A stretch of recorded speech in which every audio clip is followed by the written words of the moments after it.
We live? Hello, everybody. Welcome to Top Hats Off. I am Chesh, and I have taken over the stream. This is the goblins' time now. We're gonna do art today. I'm doing art for our characters for the next season of our Star Trek Let's Play. And I've got some of our players with us. Do you guys want to say hi? Hi. Hello. Hi. I am Hello. excited. Hey. Hello. We've got at least one former player with us here today. Hello. One Yes. burb. Yes. The secondary bird. The secondary burb. We lost our ship's counselor and everything went to shit because everybody lost their damn minds. Oh, wait, really? I'm gonna blame you for it. Look. They had a very nice. Okay. They had a very nice offer on the Yorktown. Okay. So for anybody who was Like- wondering what I was drawing last time when I had my sketchbook out, this is what I was working on. So this is what I was doodling away on, and so I'm just gonna take this sketch that I did and I'm gonna turn it into digital. I'm working in Krita for anybody interested. It is a free website, or it's a free program you can get. It basically works like Photoshop, but instead of for photo editing, it is for actually like drawing and painting. I like it. It's free. Krita.org if you want to go get it yourself. Tell them I sent you, maybe. I don't know. If they have a thing for that, do that. But they have it for, like, it works for iOS and stuff, so it's good to go. Tiri's here. You want to say hi? Who are you? Who are these people? Hi. I'm Tiri. I'm playing the XO Birchanos and Andorian right now, and in the next campaign I'm going to play Beluga Whale Navigator. Oh, you're the beluga whale I have to draw. Yes, I am the weird fish person that you have to draw. Wonderful, wonderful. Who's below me there? Oh, that's me. I'm Zerlon. I currently play Lieutenant Hank Lanford, and for the next one, I haven't quite decided who I'm going to be yet. Probably something weird. I'm going to make it the worst thing to draw possible, and then I'm going to add a few more details. Why? Don't. Oh, I won't. I wouldn't do that to you. I do art my own self, so I know how bad that gets. More specifically, I do furry art and I do commissions, so I get the fun. Oh, I have a sparkle dog and it's 12 colors and has 16 wings and they're off-centered and this one's asymmetrical and this one. Please stop, please. Original OC, please do Holy not chat. steal. I need to get. Oh. You've already been introduced. Shut up. Who's the last person hiding in the dark that just looks like two glowing white eyes? Yeah, that's my profile picture. I'm a guy. A person. He's just a guy. Just a dude. Yeah, just a little guy. Just a little guy. Yeah, I play Olicom. These are other birds. The security burb. I don't have a character yet for the other thing. Nice. That's all I can say. That's not a very big vocabulary. I think you need to learn more words. May I do a proper introduction now? No. Do you? Can you? I don't know. Go No, ahead. Are You you know what, actually, capable? no, Go ahead, and then I Am will I capable? explain Good some Good crazy question. I things. might Joe Biden. Hi, I am Izu. I am the former player of Junior Counselor Jetem Ross on the Lexington. I unfortunately had to leave for unforeseen circumstances. So, you know, As you do. secondary bird. Secondary, currently missing in action bird. We assume that he got eaten by the pill bug that he picked up on that planet. No, I left that with you. What? Oh no. I put Is it. that I what's left it going in your around office. events? Yes. I guess, apparently. I guess I'm trying to figure out how it breeds. I don't know. Yeah, how does it? Mom? I don't ask. Well, there's only one of them, so unless it's For now. asexual. I'm having a hard time. For now, there's only one. Like I said, unless it's asexual. Could be asexual. Unless. Maybe. I don't know. My canon reason is that my character got an interesting offer from the Yorktown. So Well, He's see, not even on the ship anymore. Yeah. it made me They enough, just so I dumped- couldn't refuse. They just dumped all of his responsibilities on Trigan. Oh my god. Probably. I am now the ship's doctor and the ship's counselor, and I'm just like completely like addicted to coffee and jacked up half the time, and I'm just like, I really don't care about your personal problems. I need to see that drawn now. Just gremlin Trigan. Gremlin Trigan. Hang on. I'm getting, like, Trigan is getting the, listen, we just need you to cover this additional job that is completely outside of your field for now until we hire somebody else. Please train your replacement. That's how my work goes. Oh, it got too real. What do you Oh, mean? no, My replacement left. I got asked. Oh, go ahead. I got asked if I could cover one of the other fleets for a few days while they looked for replacements, and that worked for 4 months. Oh And then my I god. trained the replacements. God, that's the worst. In so- every episode, Dr. Trigan has a different, like, underling that she's trying to train. Nobody can survive being trained by Trigan. Yeah, finally they start getting shirts that say, I survived being trained by Trigan. I survived Trigan. And all of those people are just corpses with the shirt on. It just says it on their it's what you- tombstone. Yeah. Allegedly survived Dr. Trigan's training. Allegedly. So, something that I need to explain for people, because I think you guys are going to get a kick out of this, because it has to do with the show's production. So, I want to try to get everybody into vMix, which is the thing that I use. But right now, I'm testing out getting everybody in on Discord, so it kind of matches what we were doing before, right? Because we don't know what the lag in vMix is going to be like, because we're across the world. Our players are from all over the place. So what I've done today, right now, is I have one microphone set up that is going into vMix and going out to you guys so you guys can hear me. I have a second microphone that is plugged in and is going to Discord so they can hear me. And then I have a virtual machine that is taking what they are saying and sending it to vMix.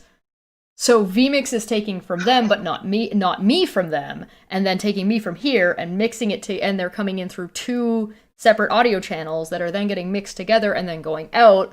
Well, also I have screen grabbed it, and so my camera is not going through vMix, my camera is going through Discord. So if you do notice that there might be some lag between what I say and how I move, that will be why, but I think it should be fine. Hopefully, fingers crossed. I don't know. And here you were questioning my board game streaming rig. It's What not could anywhere near that possibly complicated. go wrong? Also, am I the only one who gets like a background noise from Zerolon? No, there's like a little bit of fuzz. It sounds like a loose cable. Yeah, Okay. yeah. Really? I thought I'm going Oh, no, I know insane, what it but is. then I noticed it always happens when you say something. Right at before you start saying something, it goes like brrr. It just buzzes a little bit. Yeah. So yeah, that is the absolute cracked out situation. So then vMix is taking all of it, bundling it Okay, together, I and think sending I it reconnected to. on my end. I have the rank pips on the wrong side. Ugh. Fine. Fuck. Maybe it's gonna be mirrored. You don't know.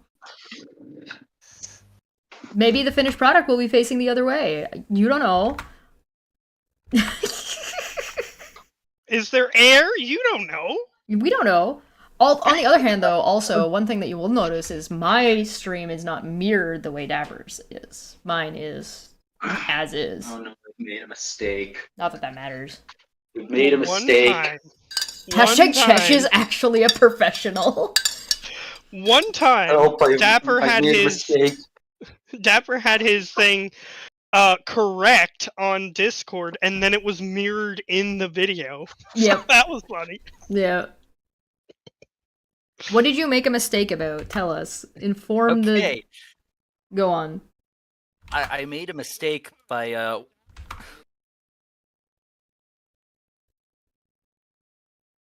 And he's gone. Goodbye. Apparently his mistake was turning his internet off or something. I don't know. My No, Warframe alcohol 8 glass on my is empty. I'll be bandwidth. right back. Oh. For a solid What? second because I'd forgotten to turn off my Xbox before connecting on my computer Oh. because they both use Ethernet cables. which again, as I've previously shown, go all the way around my room. How much Get did to- how much did Puck help or hinder with the production? Puck is usually pretty helpful most of the time. However, this time he was yelling at me to let him out in the freezing cold. So he did delay me slightly, but nothing that I couldn't handle. So for anybody Yeah, who doesn't... Go ahead. Oh, I was gonna say, usually he's carrying the cords around to plugging them in. Just hanging out of the sides of his mouth. Oh, yeah, so if you guys have questions about production or anything like that, feel free to ask me. I'm around. Audio can get really confusing really fast if you don't know what you're doing, so... Believe it or not, I'm actually educated on the topic. I'm not educated on very many things. You have an education? Allegedly. I thought you were a goblin. I'm sorry, can Well. goblins not learn things? Are goblins prohibited from going to school? I thought this was America! Oh, Says boy. the Canadian goblin.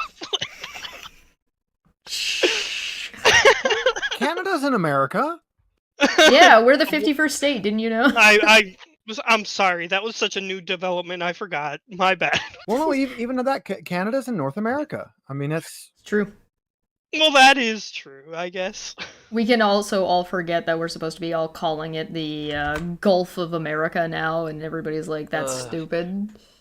I still love that if he keeps going the way he's going, we're going to end up with everything North and South America under one little flag, and it's going to be like the start of the Alien universe where we have the United Americas. Oh, God. If I- we I- must. Can only imagine during the development for Alien, they're like, how do we make America more America? Like, What nobody's if we gonna... make it This the is never gonna United happen. Americas? Nobody's gonna believe this. It's too unrealistic. What was that in the whole Helldivers controversy where people were just like, it's anti-democracy? What do you mean? No, it's anti-fascism? Managed democracy. Yeah, managed democracy is the best democracy. Like how Sargon of Akkad was like, yes, this society is good. Wait, That's why I Sargon like is still calling alive? America the middle... Yeah, the Sargon is still alive. the but United he's- States of Middle North America. Mhm. Becca's could got a just good point in do- the chat. I'm going to Oh. start... I'm going to call Twitter X before I call it the Gulf of America. So you're I gonna was do gonna neither, is bring what up. Oh, sorry. You go. I'll remember. Oh no, sorry. You go. Forgive Oh, me. okay, fair enough. Yeah, I was gonna bring up Shadowrun and how it's the UCAS. Yeah, the United Canadian American States, which is basically a small sliver of America, mostly of most of Canada, and they lost a big patch in the middle, which is the NAN, the Native American Nations, and of course they lost the whole South, which is the Confederated American States. Damn. Yeah, it's a big mess in that system. It is a big mess, but it's pretty cool. It's a big mess in this system. Yeah, I agree.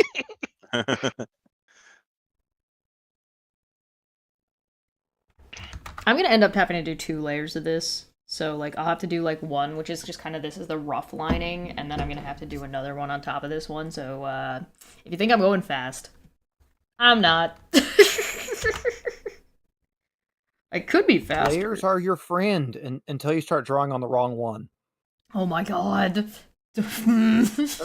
Don't you love that feeling when you hide the sketch layer after you do all your inks and your inks disappear too? Shit. Mhm. I had to double check. You had to call me out like that, man. That is why I, when I put my sketch layers in, when I load my sketches up in Photoshop, I always make it a smart object so that I can't edit them. I can't draw on them. Oh, you lock that- the layer. that- That's way it can smart. So it not only locks the layer, it basically like saves the thing separately. So like as you if you transform it, make it bigger, smaller, whatever, it doesn't actually change the data on it. Right. So if you change the size a bunch, it doesn't like lose quality. Yeah, that's smart. Locking the lid, that's clever. I should start doing that. I did it. Yeah.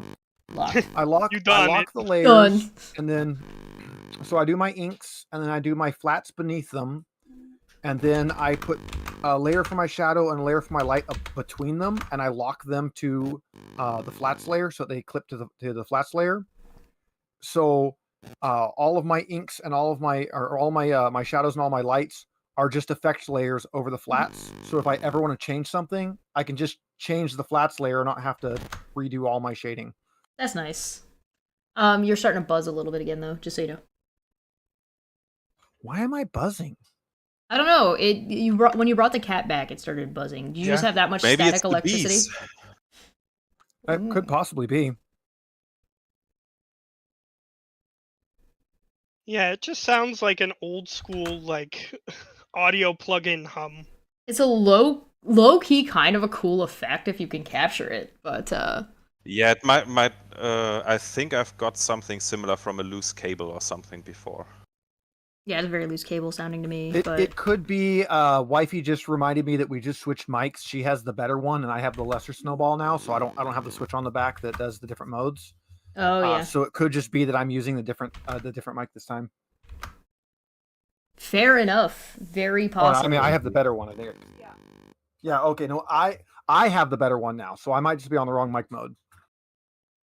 That Maybe. Whiskey. You want whiskey? We were talking about whiskey earlier who doesn't? before we started. But I have speaking whiskey of right now. whiskey, I will take a bathroom break and I'll get something to drink and I'll be right back. Yeah, don't wait for me to give you guys breaks if you want to walk away to do something, just so you know, because, like, I'm not gonna. I have free agency? Yeah, yep. Listen, Dapper's not here. We're allowed to do what we want. You can't stop us. When the cat's away, the mice will play. Yeah, of course. Dapper, we stole your channel, sorry. It's mine now. Sorry, not sorry. We're unionizing. I want an increase from 0 to 0. Yeah. Dapper made the mistake of giving me the power. I mean- The brownie face. I mean, you are a goblin. What did he expect? You know. I don't drink and I want whiskey. good. We live in we're living history right now, everybody. We will be remembered as like literally the dumbest time. It was the worst of times. It was the worst of times. Yeah, I don't Okay. think like I don't know, maybe I'm not much of a history buff, so maybe I don't know this, but I don't recall people thinking that the individuals that went through the Great Depression were idiots, but the people who went through the Great Depression didn't have Twitter. So Oh, yeah. maybe we're gonna be remembered as dumb, the dumbest of the dumb. Well, that's partially because of, like you said, the record keeping. Yeah, that's what I mean. That's what I'm saying. I'm here for it. I'm Because gonna own everybody, that shit. because back then, not everybody had access to like a printing press. Well, back then, not Although everybody had access to school. Yeah, that's true too. Even some of the people who did have access to a printing press were still pretty stupid back then, but you know, Reading. it was less of a percentage. I don't know, man. I don't even think we can tell because of how ridiculous everything is. That's fair. Yeah. We're in that stage of history where the Onion has is no longer satirical. It's just real life. Yeah, it's pretty sad when the Onion wants a ridiculous story, they can just look at what actually happened and just report on that. That's what the I Beaverton do- does. I do enjoy what they did though, which on the inauguration day, which is Earth explodes. I I mean, did enjoy that. I think that was like a little bit more of a prediction because then everybody proceeded to explode on the internet because of what happened. Well, yeah, we weren't exactly expecting Elon Musk to unironically see Kyle on stage. Yeah, right, exactly. Boy. I'm gonna have to figure out how we're gonna draw a Cretacean. I'm gonna have to figure out how to draw a whale and make it functional. A cetacean, What did I say? crustacean. He's not a is crab, like- right? Probably. That's like a mix between cetacean and crustacean, which I mean, crab whale. Let's go, crab whale. Why not? Yeah, why not? Let's do it. Chesh, let me check the furry website, see if I can find any cetaceans. Oh god. Well, you need reference images.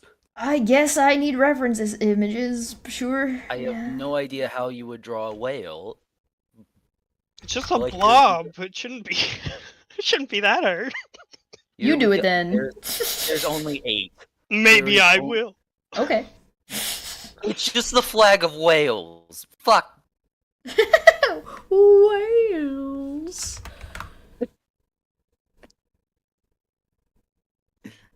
Okay, You sorry, should not Chesh. be allowed to be unsupervised.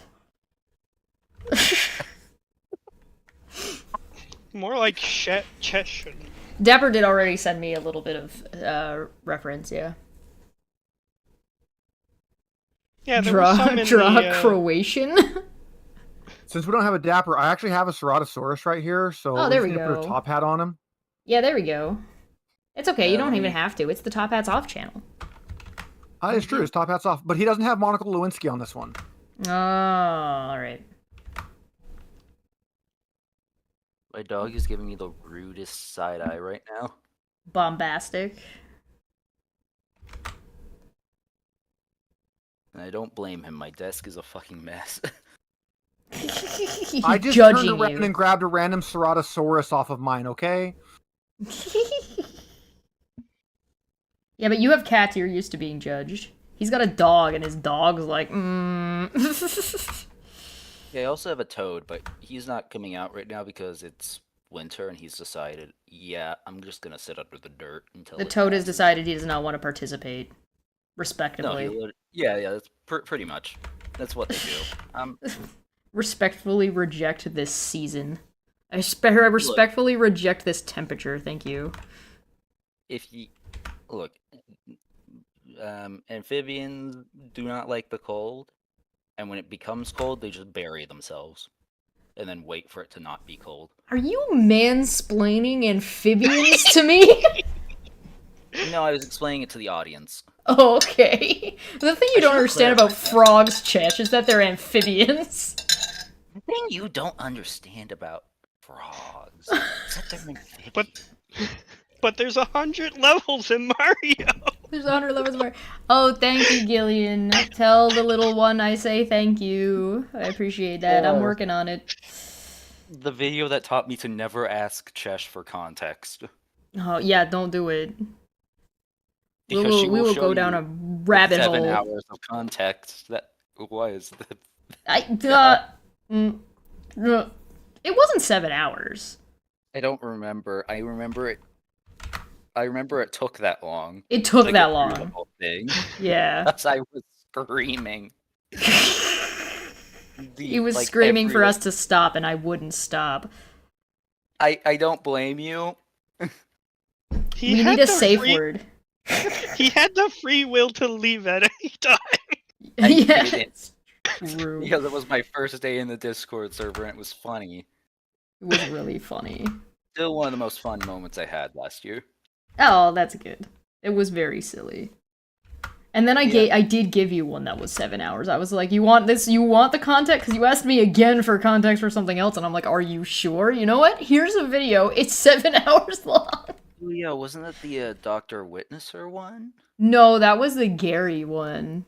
The I don't think you what thinking is. Oh boy. So funny. Hey Chesh, when are you gonna talk to Sargon? I don't know. Does Sargon want to talk to me? I don't think Sargon knows I exist, and I'm perfectly content with that. No, I'm doing the thing that a lot of lefty streamer audiences do, where they ask, "Hey, when are you gonna talk to right-wing nut job?" Who I'm a trucker. I do that every day. It's part of your job. You get paid for that. Yeah, Well, one of my coworkers Dapper's on in the break chat and today said, had, "Why would anyone want to talk to Sargon?" yeah, exactly. That's the joke. I don't One of know. my Why am I coworkers setting a today, debate we're up all a sitting debate on with break. Otangelo? Sorry, go ahead. Yeah, so we're all sitting on break. We're all parked, and he turns his radio up super loud with like ridiculous, like crazy right wing podcast crap going on, and then God. opens his doors. Like, you know that most of us don't want to hear that, right? Close your door, sit in your cab, turn your radio down. We all have our own music. We all have our own things. You don't have to broadcast your crazy. Yeah, oh, and he's gonna be one of those people that ruins it for everybody. Where we're just like, all right, we got too many complaints. Now nobody's allowed to do anything because this one guy decided he wanted to play fucking propaganda on his lunch break. Oh, it was very much propaganda too. It was. Who If you was want to it? start drawing again, Sailor, you Not just the gotta person, do not the it. person. Not the person, but who was the podcast that they were listening to? And I'm back. Welcome back. Like, Hello back. could you tell like what the dude was listening to exactly, or? I mean, I could hear it. I knew what they were talking about. I don't know what show it was. Nor would I care to find it because it was disgustingly bad. Like I didn't have to fact check to tell that it needed to be fact checked. Right. I wanna believe them. This isn't right. Hold on, this is gonna take me a hot minute. Listen, folks, bullying Nazis is okay. Only the hot takes here on Top Hats Off. I love that there's a conversation going on around right now. It's just like, but are Nazis really that bad? And it's like, yes. Shut up. Oh god, I'm so annoyed with the he's just autistic discourse. No.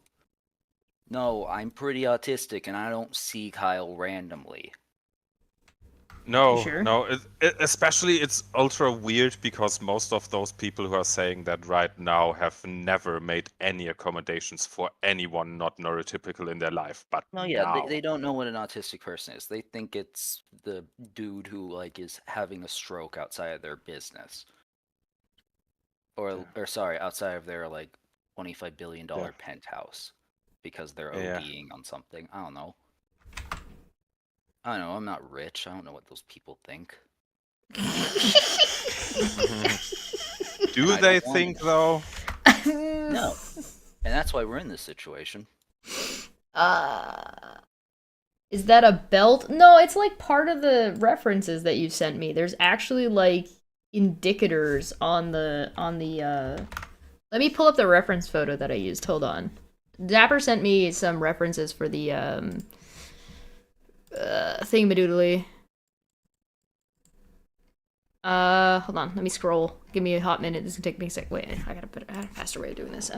From Dapper. Dapper has image. There we go. Dapper Hey, has Rubik's, image. welcome. Ensign Rubik's has joined us. Thank you so much for the membership, man. Or lady, Jeez, madam, or other. What is that profile pic? It's a face. Is it? Listen, calm down, Judgy McJudgy Pants. After the week I've had, I think I get a little bit of judgment. You know, just a tiny bit. If I we think judged Brandon- every ensign, then we wouldn't have any. I So- think it's a face that hungers for the lamp. So if you look at the reference photo, this is the one that one of the ones that Dapper sent me. They have like a little pocket area here, and I thought it looked really weird that it was just floating. I guess I should probably not make it like across like that, right? That would be wrong. That would be technically incorrect. The new solution for women's pants not having pockets. Just make them float. Make them float. I'm It still has gonna put. I'm pockets. gonna put this back. No, it's got like this. I don't know if that's supposed to be a pocket. Is that what it's supposed to be? What is the other thing? Is it like a loop for a gun? I don't know. I can't answer that question. Well, you can answer the question. That just doesn't mean it'll be correct.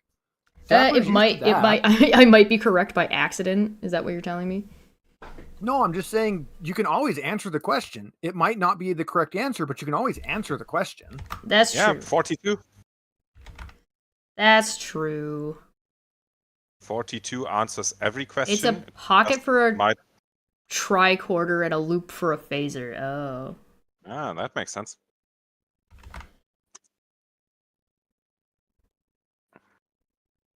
Yes, because right just hanging in the front, right at the belt level, that's where I would want my phaser to be.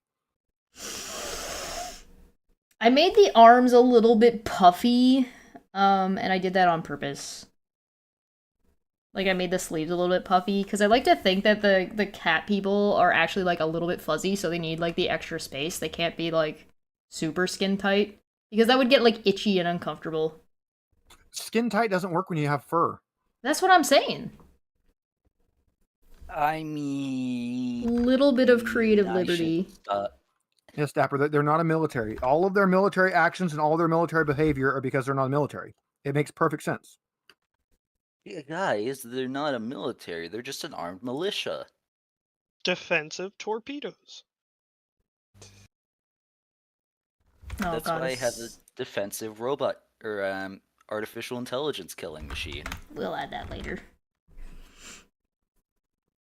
I can't actually remember what episode of TSG that was.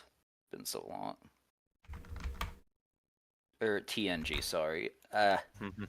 You okay? No, I never am.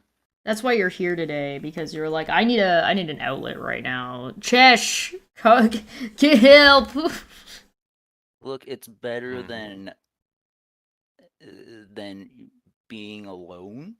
So You would know be what? surprised at how often I get like a message or I get like a somebody saying like, Chesh, your streams are like help me either deal with whatever I'm watching because I can't deal with it by myself, or like your streams are chill and give me an outlet. And I'm just like, I'm the emotional support goblin. That's a God, we required need to role. make- You have to have we one. need to make the high-vis emotional support goblin vest.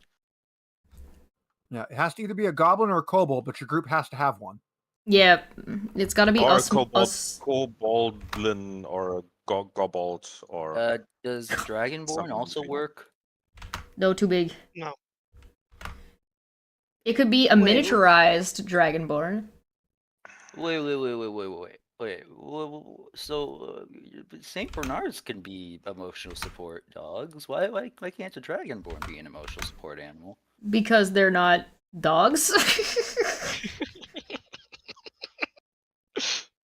The answer is secretly because they're not dragonkin. Or fae. Goblins, technically fae. Kobolds, dragonkin. Dragonborn, not dragonkin. no, because Dragonborn are technically not evolved from dragons. They were just made by the dragons. That's what they think and like to believe. They don't actually know that. Kobolds, Well, didn't, if you believe it hard enough, then it's real. If you're a kobolds paladin, didn't you... evolve from dragons. They popped up from spilled dragon blood. Kobolds were created by dragons. What if they're goblins accident. in spirit? Well, you know. What about gremlins? Gremlins will work. I think a gremlin would work. It's the right size. Yeah. Just don't let them near your computer. Every Lin works. Goblin, Gremlin. Oh, I like that. The whole idea of emotional support Yanti. New popped in my Ensign Rubix said, we had an obligatory horny bard in a D&D game who was a goblin / gnome, can't remember which, and instead of music, used food. I like that. That's fun. Man, you found a servant of Nurgle that day. Why are they called Dragonborn if they're not Dragonkin? Because they don't like being called lizards because they think it sounds demeaning. Also, it's important to point out that lizard folk are not dragonborn and vice versa. Yeah, one can breathe fire, the other one cannot. Or breathe, has a And breath weapon. One of them eats humanoids and the other do not. Yep. You'd be surprised which.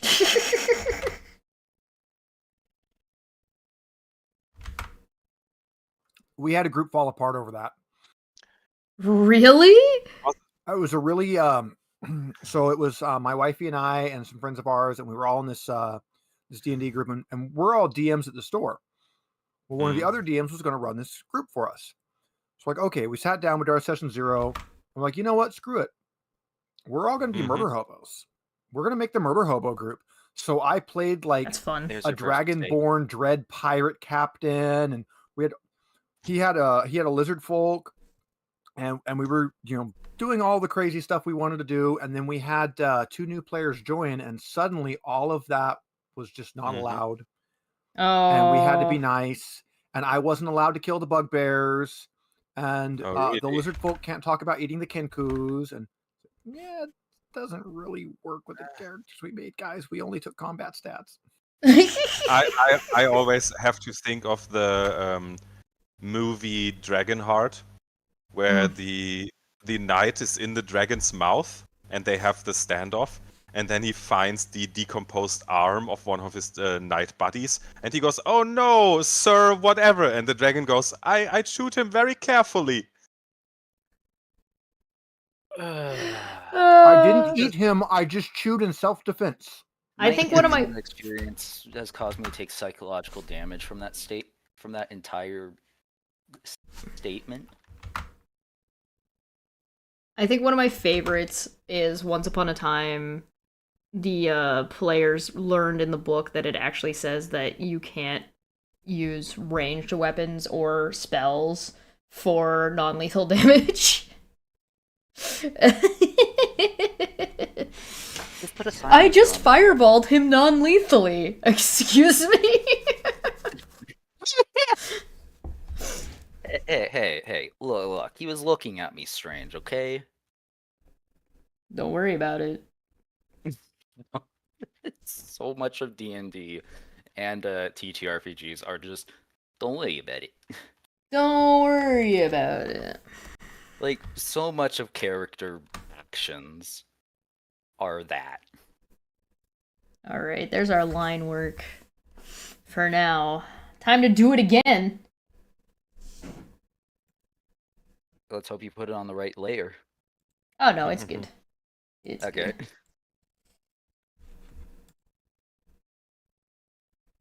No, I mentioned that so she'll have it on the right layers. Now, if I hadn't mentioned that, there'd be 12 layers right now, and the line art would be divided randomly between them. Okay, now what you have to do is just constantly insist that it's on the wrong layer. Oh, you're gonna try and gaslight me? Don't do it. Don't bully me. Alright, so we have to make a decision, and this is like an art style decision, so Dapper, feel free, and from the chat to let us know what you think. Do we want line work that's got like this sketchy quality to this, like this, or do we want it to be like clean, or do we want it to be like a little bit like that? I alternatively also have a paintbrush. Bigger anime eyes. I'm a fan of variable with line art that's a little sketchy, that has a little bit of dirt to the edges. I've got this. That's not bad. All right, let me.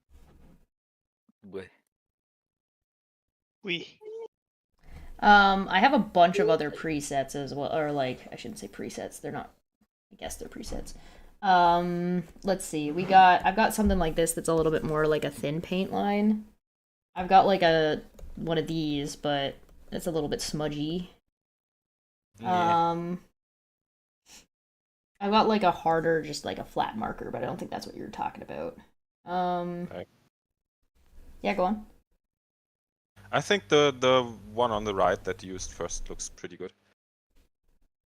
The one I first used, so that would be this one. It's got like a little bit of jitter. That's a little thick. I don't know. Well, I can make it thinner. Like, that's not a big deal. I can. Yeah, but I'm not an artist. I don't really know, but Hmm. I mean, I got this one for coloring, but I'm. a I Tengu don't know if I medic who should wore a weigh plague in. doctor mask to cover the Tenku, a mask. Very cool. I don't know if I should weigh in because my method of doing art is extremely ineffectual. Oh, we're just talking about the lines, dude. Don't worry about it. I have this one, which is kind of nice. It's like a draft pen. All I'm saying is I think Chesh would throw me out a window if she found out how long it takes me to do any piece. Vagary, you can't Nobody- call me out like that. Nobody is a worse critic of an artist than the artist themselves. I've also got this one, which isn't so bad. This would be like a double line. Ooh. Okay, that one does look nice.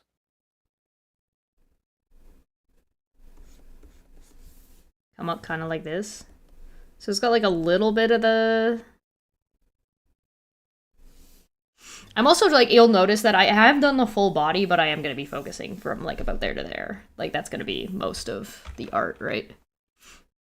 Yeah. So this is one of my mom's art pieces. Ooh. It won't focus in very good, but it's a really well done hummingbird. It's painted on a pressed leaf. She did these for a while. They are fantastic, and she sold these for like $5 because she does not value her own art at all. So, and then she went to Damn. throw a bunch of them away, so now I have them all over my house. Only $5? That is impressive. Like on a leaf. Like that is. This one's more like a ballpoint pen. I wouldn't exactly call leaf a very forgiving canvas.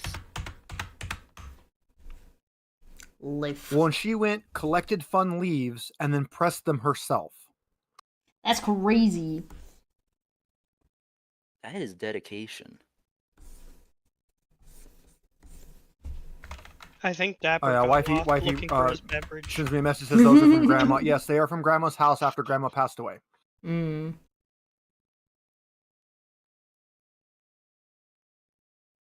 It's gonna be a while until my children are willing to leave me alone in the afternoon. They do be like that, though. I have, like, this jittery-ass marker. Alright, so what are you Jitter is thinking that we good. liked? I've also got this one. This one's alright. They're harder to tell, like, when they're... Because this one's got, like, the jitter around the outside a little bit. I like an ink that's pretty dark, pretty opaque in the middle, but has some jitter on the edge. Yeah. Ooh, yeah. Even if it's a solid opaque, I like a little jitter so that it doesn't get quite that like way too clean computer look. Could do this Yeah, one. That one I liked. This one's, like, a little that's- bit... The clean computer look has always bugged me about digital. It can look good. I like it on like yeah. graphics design, but Oh, not yeah, on it- art. I've seen artists who absolutely use it to their advantage, to like the fullest extent, and it is beautiful when done right. Well, the thing that But we... it's also learning curve. One of the things that the reasons I'm asking is because we want to make sure that all of them are similar in style and color. Well, Dapper just came back, so you can ask him again. Dapper, we're picking the pen. We're picking the pen style that we want. Dapper, give us your guidance. It's good to see you, Vagary.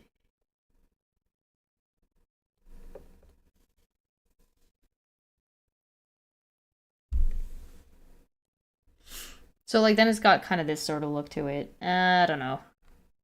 Oh. Let's try another one.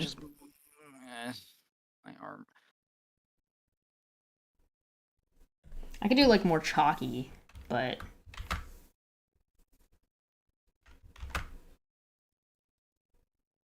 I could do this other trick where I take it and hey, Captain. Do the news now. Oh, Captain, my Captain. Oh, mate.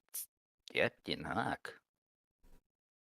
Turn it down a little bit, leave this line here, and then go over top of it with like a jitter. So that way it's still got like that solid middle line. I'm gonna have to turn Captain Hawk up. I think he's a little quiet. Am I? I can turn myself up too. No, it's just on my end. You should be balanced now. Not aware of Hopefully, where I haven't that's heard anybody say anything about the audio, so hopefully our audio's okay. I haven't seen any complaints yet, so. We listen back to the video and it's just like, Sounds like dialed up internet. and nobody said anything. If nobody said anything after an hour, I think that's on them. Yeah, Like, I feel like at it's that their point, part. At Yeah. that point, actually, the stream has self-selected to people who have a weird like audio fetish, and like that's just what they were there for. No, it's the Gen Z slop audience that you've managed to capture, Oh no. Skibidi. where they like Skibbity. listen to like this. God.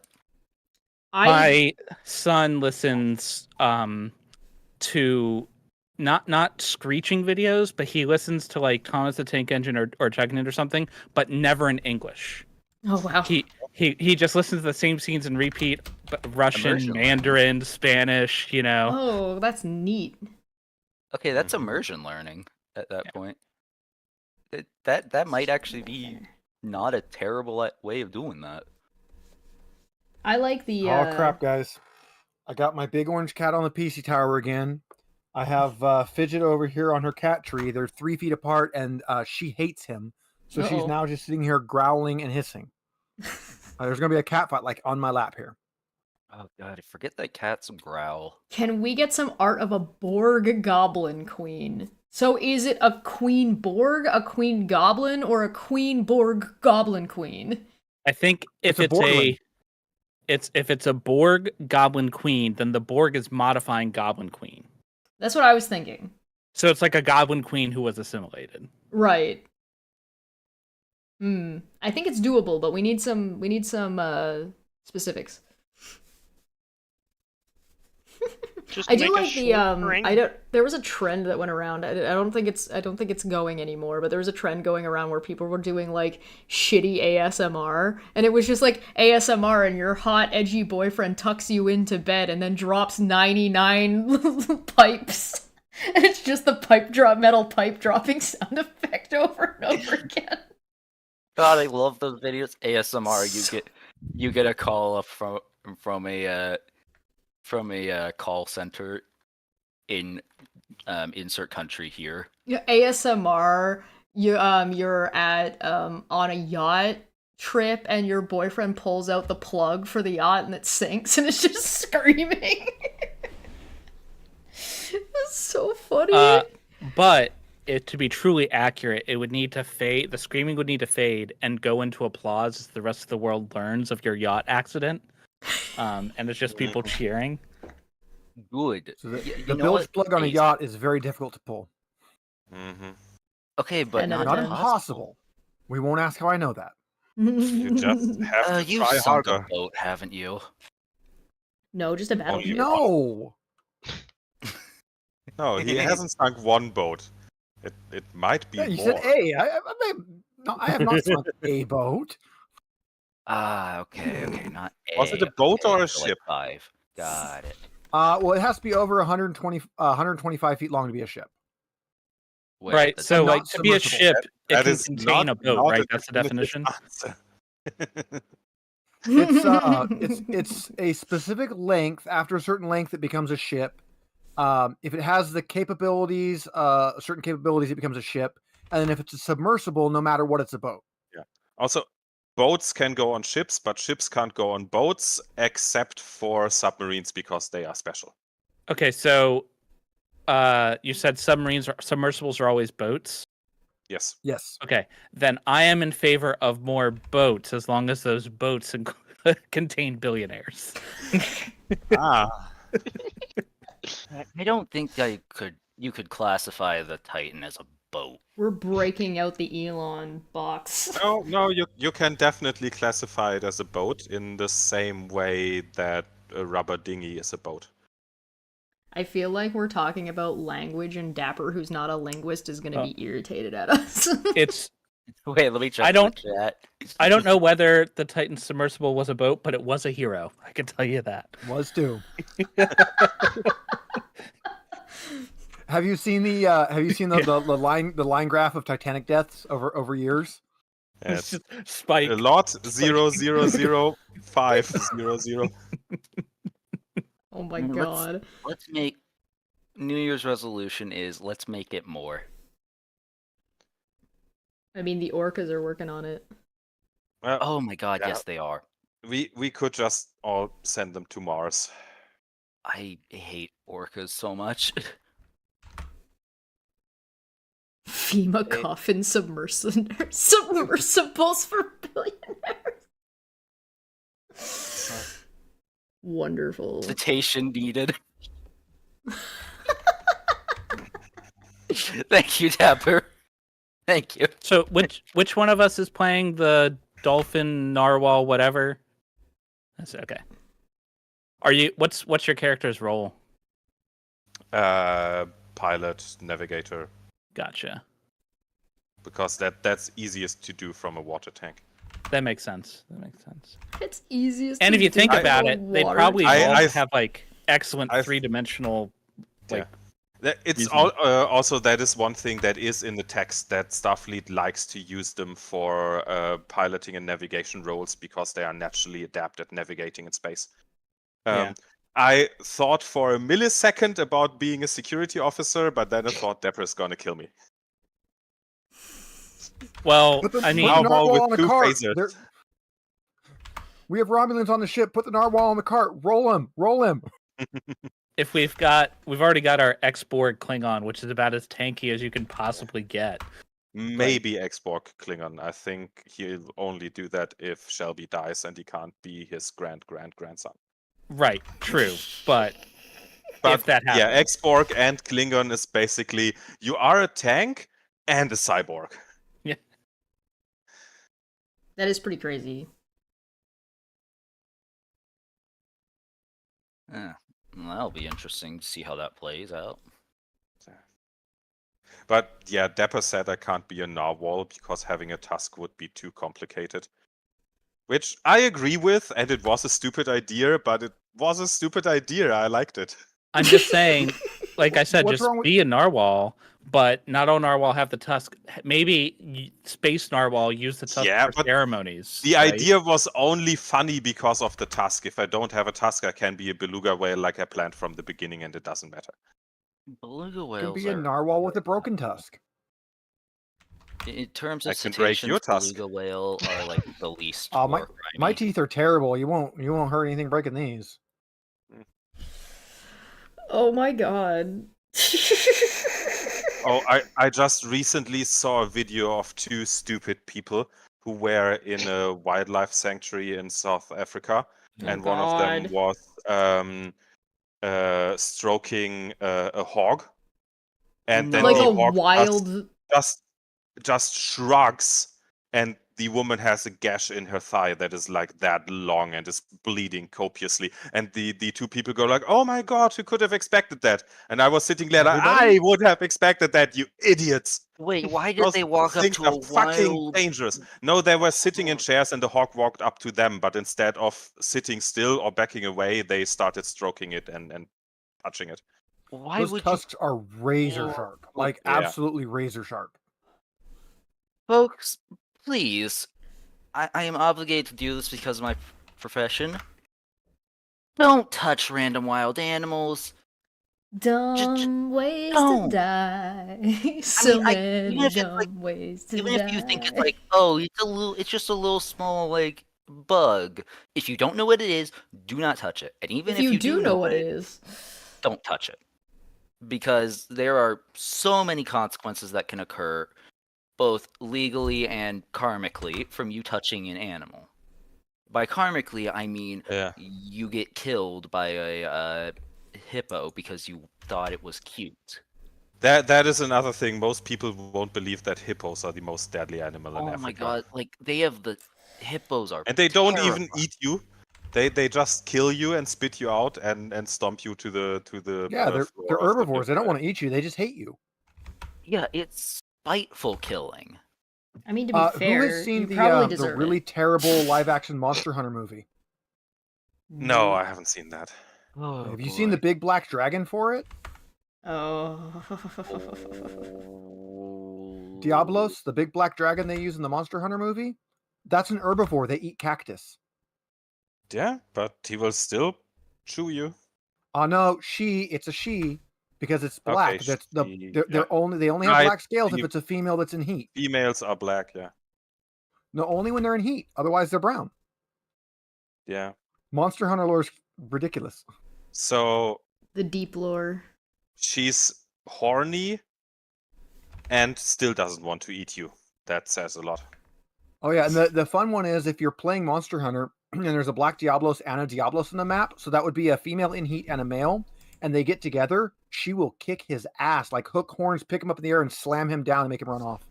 We got a super chat from Lieutenant Matt, the Navigator, says, "Do not put the fluffy cows."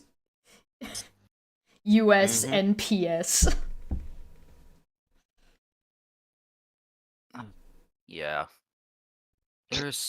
We recently I volunteer at a wildlife campus or a wildlife center at my local community college.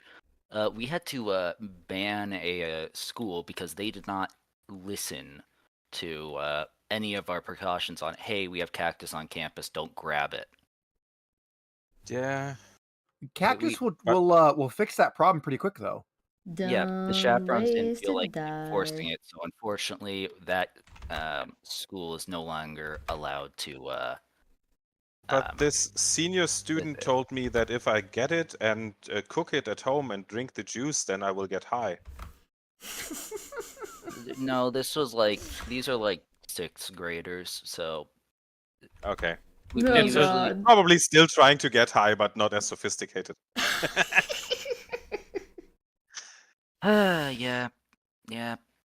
yeah. I really don't want to remember junior high. Okay. Junior high is like There's what? junior high, 11? and then there's real high. So middle schoolers are, which is what we call junior high in the U.S. Middle Yes. schoolers are the worst people on the planet. They Oh, are yeah. the worst human beings. Every single one of them is horrible. Yep. Have you ever met a toddler? Yeah, way worse than toddlers. Toddlers are like self-centered assholes, but they can't speak very well, and they are less Yeah. mobile. Like there's a lot less things they can do, You can and they brush are them off. usually not as intentionally cruel. Like they're selfish, Yeah. but they're not cruel. Middle schoolers are Yeah. cruel. Oh yeah, 100%. That is true, yeah. Toddlers are like, Yeah. I want this and I don't care what you think. Middle schoolers are, I don't really care, but I don't want you to have it because you are stupid. And I hate you. Yeah. I feel like the 8th graders are like the 7th graders are just learning it, and then the 8th graders are practiced. Yeah, and then you But then have they get to high school, and suddenly like they're not the big people on campus, and then it fixes it. And Yeah. I have 4 kids, and 3 of them are in high school now.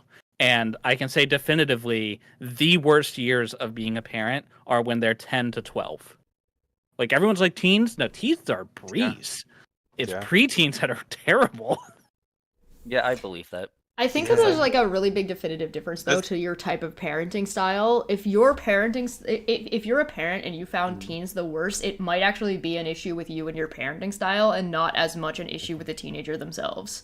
Yeah, teens are usually fine. You still should, and this is advice from my own mistakes. You still should probably check on your child, and when they're a teen, you have to build trust with them. Basically, Ideally, you should already have the trust built. And I in think high that- school, your trick is now to maintain that trust. yeah, maintain I that think trust. that is also a problem in the US, but it's also a problem everywhere. But I hear a lot about it in the US, and it might be more pronounced. To Yeah. treat people like they are children up until one day before their 18th birthday, and then on their 18th birthday, suddenly they are adults and have to be responsible for everything, and that just doesn't work. But if you take a 15, 16, 17-year-old and treat them like a human being, it works. I'm not a Wait. parent, but I'm a teacher, especially a private tutor. So I have students from like 6 years old to 20 years old, the whole range of the German school system. And yeah, I have to agree. I have students who are 6, 7, 8, and they are real nice. And of course, sometimes they throw a tantrum or they have a bad day, or it happens to everyone. And I have students who are like 15, 16, 17.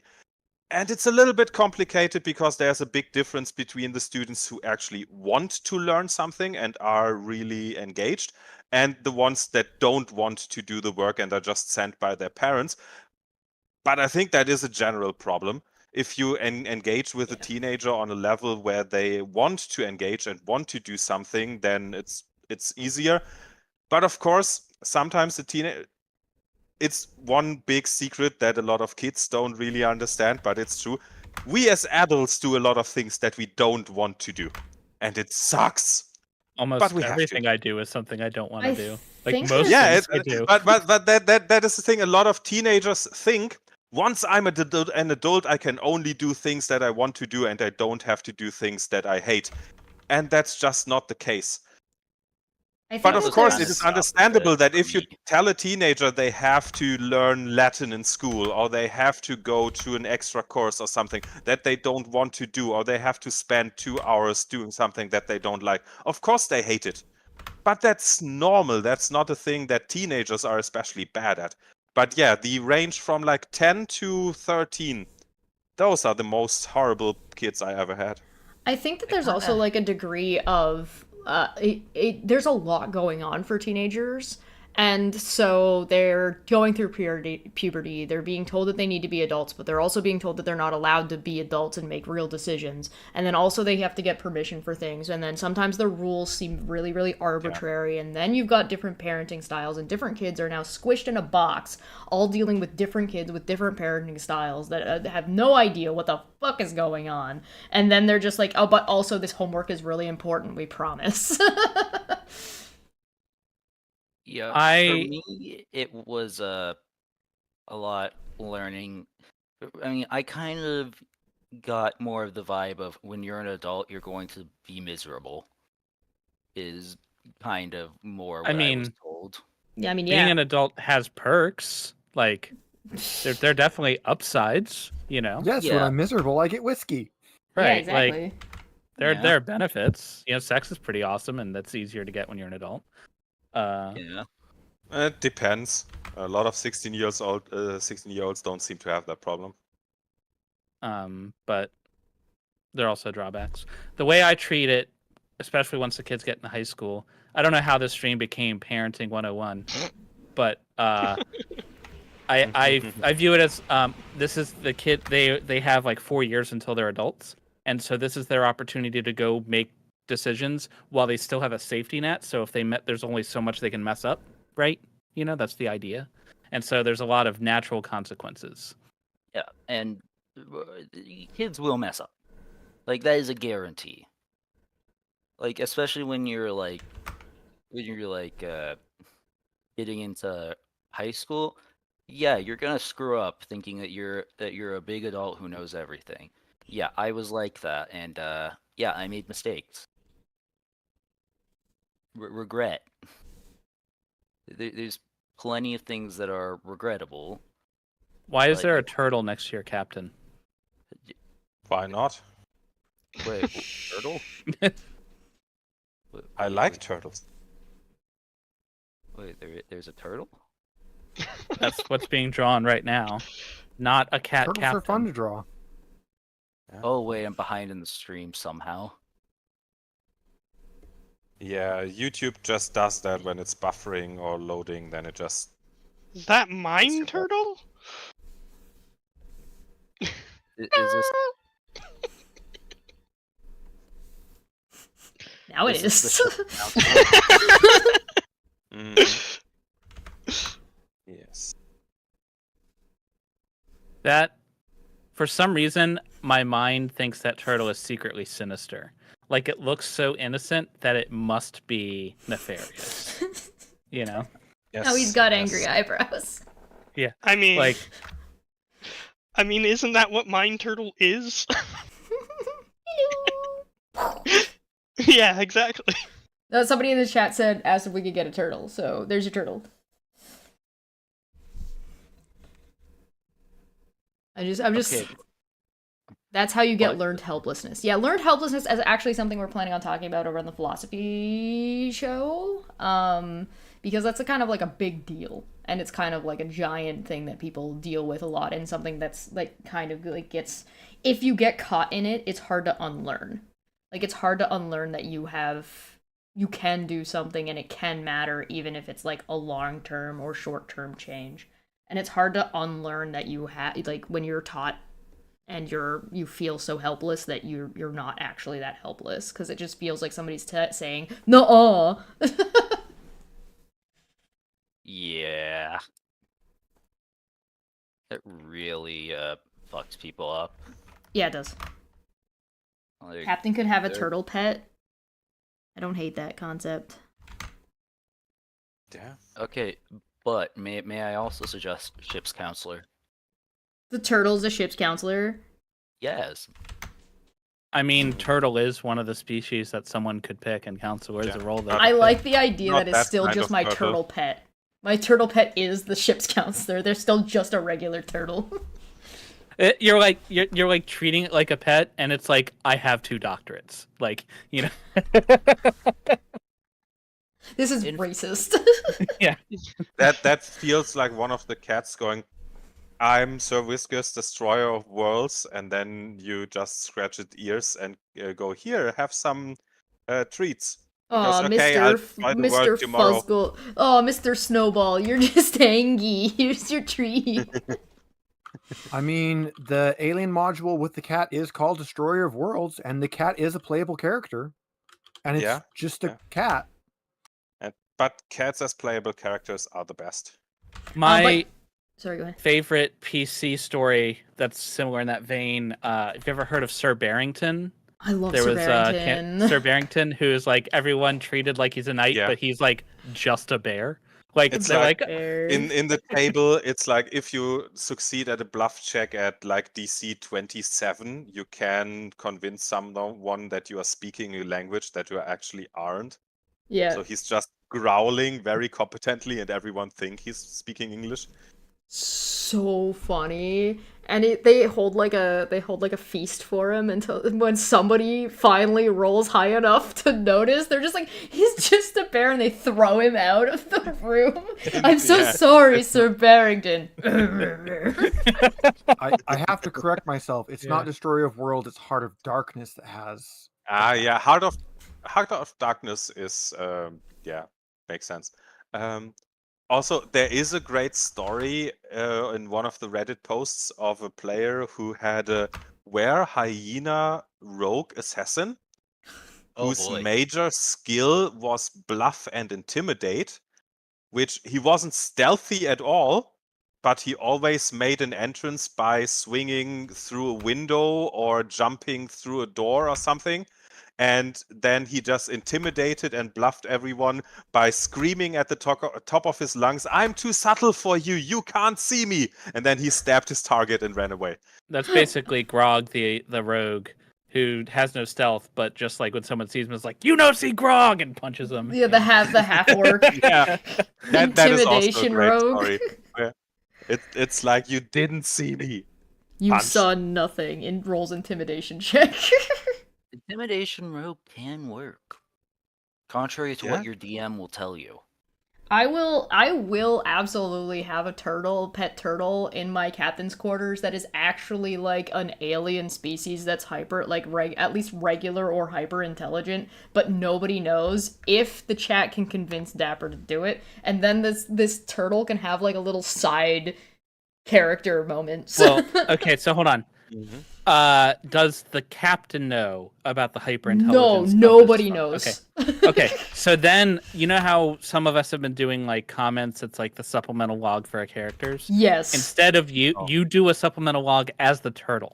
It's the turtle's monologue. I like the idea that the turtle is actually the DNPC, so it's actually Dapper. Oh god. The turtle monologues, is that like the vagina monologues? What? The what? I'm sorry, what? You're not Have you familiar with never the heard of vagina that? monologues? You're gonna have to run this by me. It's a book. I didn't Yeah, remember this it's off a, the top of my head, but it's by a woman named Eve Ensler. Sorry, it's not a yes. book. It's a play, I think. Yeah, it is a drama book, so it is supposed to be a play. So and it has been adapted into a play. Yeah. I know very little Kind of about like it you other can than that read it Shakespeare, exists. but Shakespeare didn't intend it to be read. He intended it to Right. be on a stage. But yeah. And yes, it's real. Yeah, go get cultured, Jesus.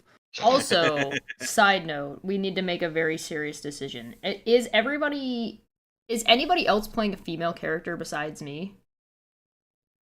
I don't know. I haven't like yet, playing so I don't female know. characters, but not for streams because, as you can hear, my voice is not very female. I had planned on my trail being male and the previous host having been female. Sure. I think that's the current plan, but I feel like I'm Professor Oak right now. Are you a boy or a girl? why do you ask? I need to your know grandson, if Gary. I Boy need- or girl? I need to know if my character is going to be the only one with super duper pointy nipples outside of the that's visible from the. I'm pretty sure that even if I would play a female beluga whale, which also kind of might make sense because the voice is not as important for that, it wouldn't have super pointy breasts. Fair enough. It would just have that classic, like, annoying cartoon thing where it's just like, you're a female animal, therefore you have, like, extra boob tuft. Yes. You have You extra have boob, weird tuft, you have boob. Yes, there Good could shoe be that a gender non-conforming character. Absolutely. Totally viable.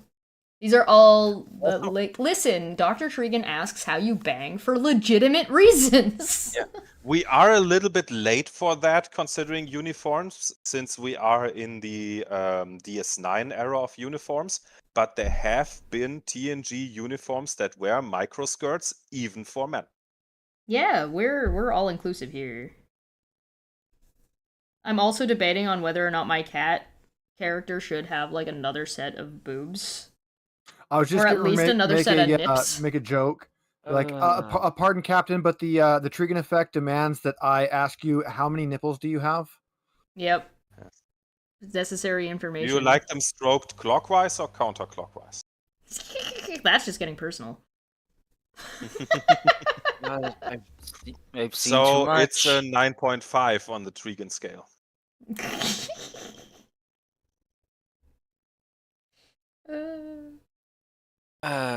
Man. Alright. Time to go in with some goobery nonsense. The other question is, do we want all these characters colored and painted, or do we just want them in black and white? Because I think black and white look pretty cool, but we don't need to. I don't really care. Also, my character is not much to color. Gray. Gray white. Yeah, the splotches of color are mostly the uniform. There was an artist that was doing a Nuzlocke comic, which is like the Pokemon hard mode thing. Yeah. Yep. And he makes a joke because it's all in black and white, and he switches to color for one arc. And it's like, hey, Ashes, isn't it great to finally be in color? And Ashes is one of his Pokemon, and it's a Pokemon that's only in gray and black. Yeah. Oh. Oh no. Jason for 2 said free the turtle. I mean, it's up to Dapper. Dapper's got to decide. Here's the turtle. You know what? No, imprison the turtle. We need. Oh, okay. Well, listen. The Sorry. turtle. All right. Let's. Actually, no. That's not going to help us.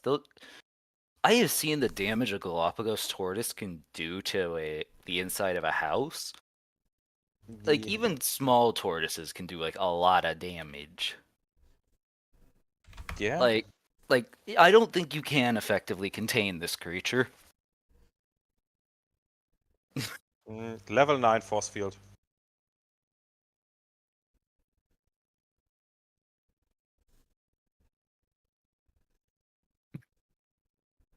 In the final episode, it's just up on 2 legs with a gun saving everybody.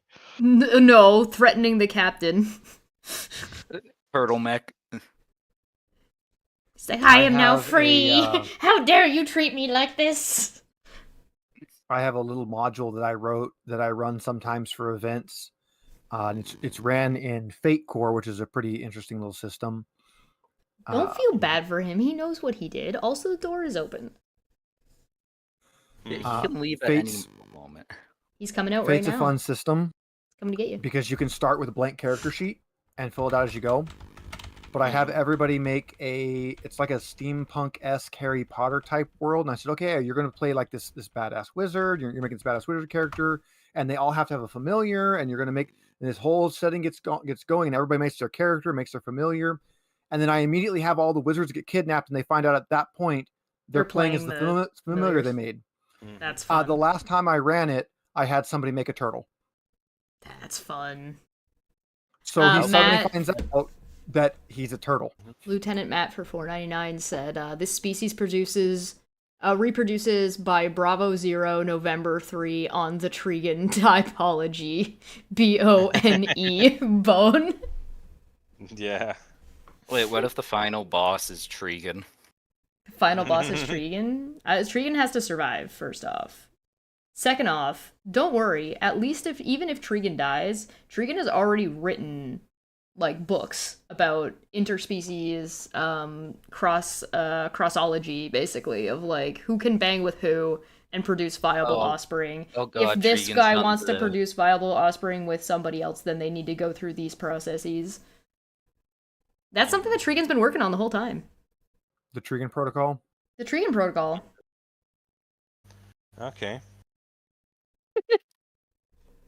It's gonna like come up as like a throwaway line. So like, an somebody who's episode. doing the science or the medical officer is gonna have to bring it up at some point. Oh yeah. Sorry, you're not allowed to not bring this up. Required. Required reading. Yes. Trigon is a long-lived species, so if it's possible that Trigon could still theoretically be alive by the time we're playing, the timeline we're playing in. Yeah. If Trigon survives. If Trigon doesn't survive, oh well. Yeah, who cares? It's They rolled a fine. 1. No, ones are good. Yeah, ones are good. Oh wait, yeah. I forgot. It's They rolls rolled a 20. 3 20s in one skill roll. Well, guess I'll die. Yeah. Find Trigon on an abandoned planet somewhere. New mission, rescue Dr. Trigon. What if we don't? What if we leave her here and save the universe instead? Well, you know. Save the universe the trouble of Trigon.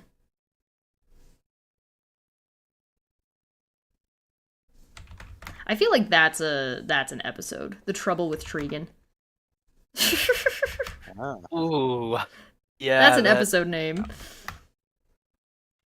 I might watch that episode. I don't really watch this stuff anymore because depression. Well, that's why you should be watching it, you fool. What will Trigon cure my depression? They're literally a medical doctor, It yes. This is literally the part of their job. Give me all the drugs, Doc. Sorry, we were talking about who's gonna have pointy nipples. Yes. Yes, we did. So I was planning on my character being male and the previous host being female, but the more I think about it, the more it just feels natural for this character for some reason to be female. I don't know Sure. why. So maybe It I'll just switch that. So you can go happens. ahead and give my character the pointiest nipples ever. Alright, sounds good. Noted. Rita Repulsa nipples? Well, like I'm Ooh. thinking, so like my character has like the sword and dagger, right? So what if like their nipples are also sharp? You know, There you like go. sharpness is just their thing. It's on, Stop it's it. on Rita theme. Rita Repulsa. I'll just Madonna. switch. I'll just On switch the brand. names of my previous and current host. That way, I don't have to come up with new names. There you go.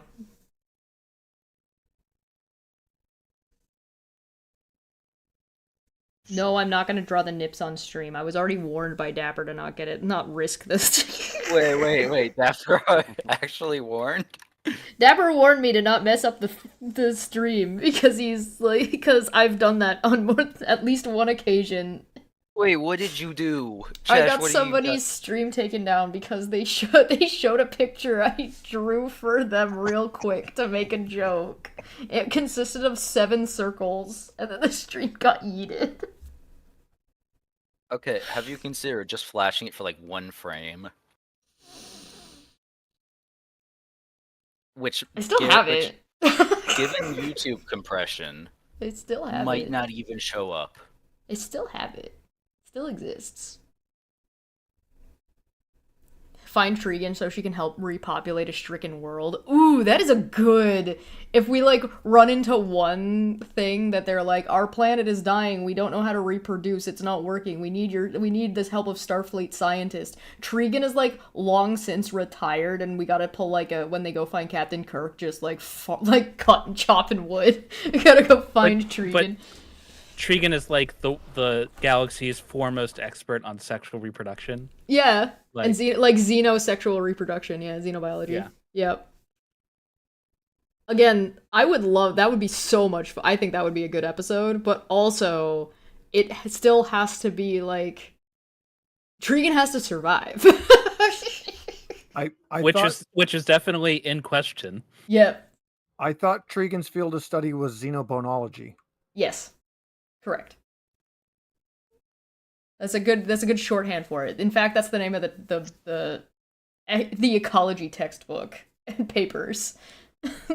the whole thing, all of like the papers and thesis and textbooks that Tregan has worked on are all under one umbrella called xenobonology. Ah. There's an art channel in the Discord. You want me to post the fabled 7 circles in the Discord? I probably could. Tregan's the Dr. Ruth of Starfleet. That's funny. I'm still waiting for the Hawk Tregan cross art. You guys don't have long before these characters are dead and or retired, so... Yeah. I mean, one of them's already retired. I mean, with the time jump, even if a lot of them are just retired, they'll be dead anyways. But Hawk would definitely be dead. He's not going to live that long. Yeah, unless you are a Vulcan or something special, you won't live for like 250 years. Even as a Vulcan, you would be very old. What was it? The thing that Scott did, I'm forgetting. Oh, where he saved himself in the transporter matrix? Yeah. Something like that, yeah. Yeah, just do that. Yeah, he froze them. He froze them in the transporter buffer to make him last. That does sound like something that Tregan would do to Hawk just for funsies. Let's see if this works. Hold your breath. Should I ask you first? Don't worry, we'll pull you back out in a few minutes. 500 years later. 500 years later. Hey, bro. Sorry. She just Captain Hawk J. Fry. She like puts him in the transporter buffer and pulls him out whenever she like needs to hook up. Like, you know, just like... I need the nookie. Lieutenant Matt for 199 said, what about trapped in a transporter buffer? That'd be cool. It would be a literal thirst trap. Yeah. I love that idea. I like, not only do I absolutely enjoy the way that character interaction went, but I absolutely love how organic it was. It worked perfectly. It's very funny.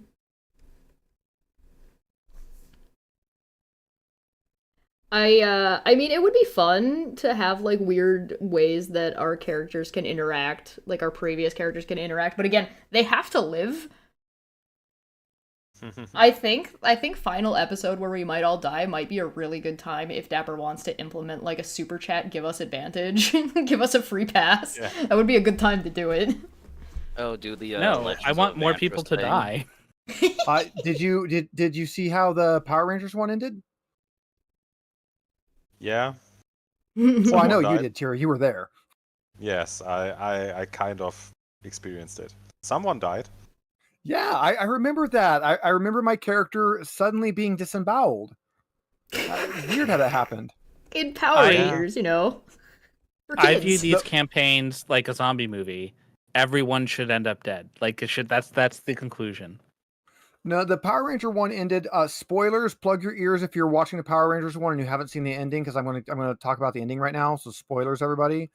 My character, the Red Ranger, he ended up getting disemboweled. The bad guy was, or we had the bad guy down, right?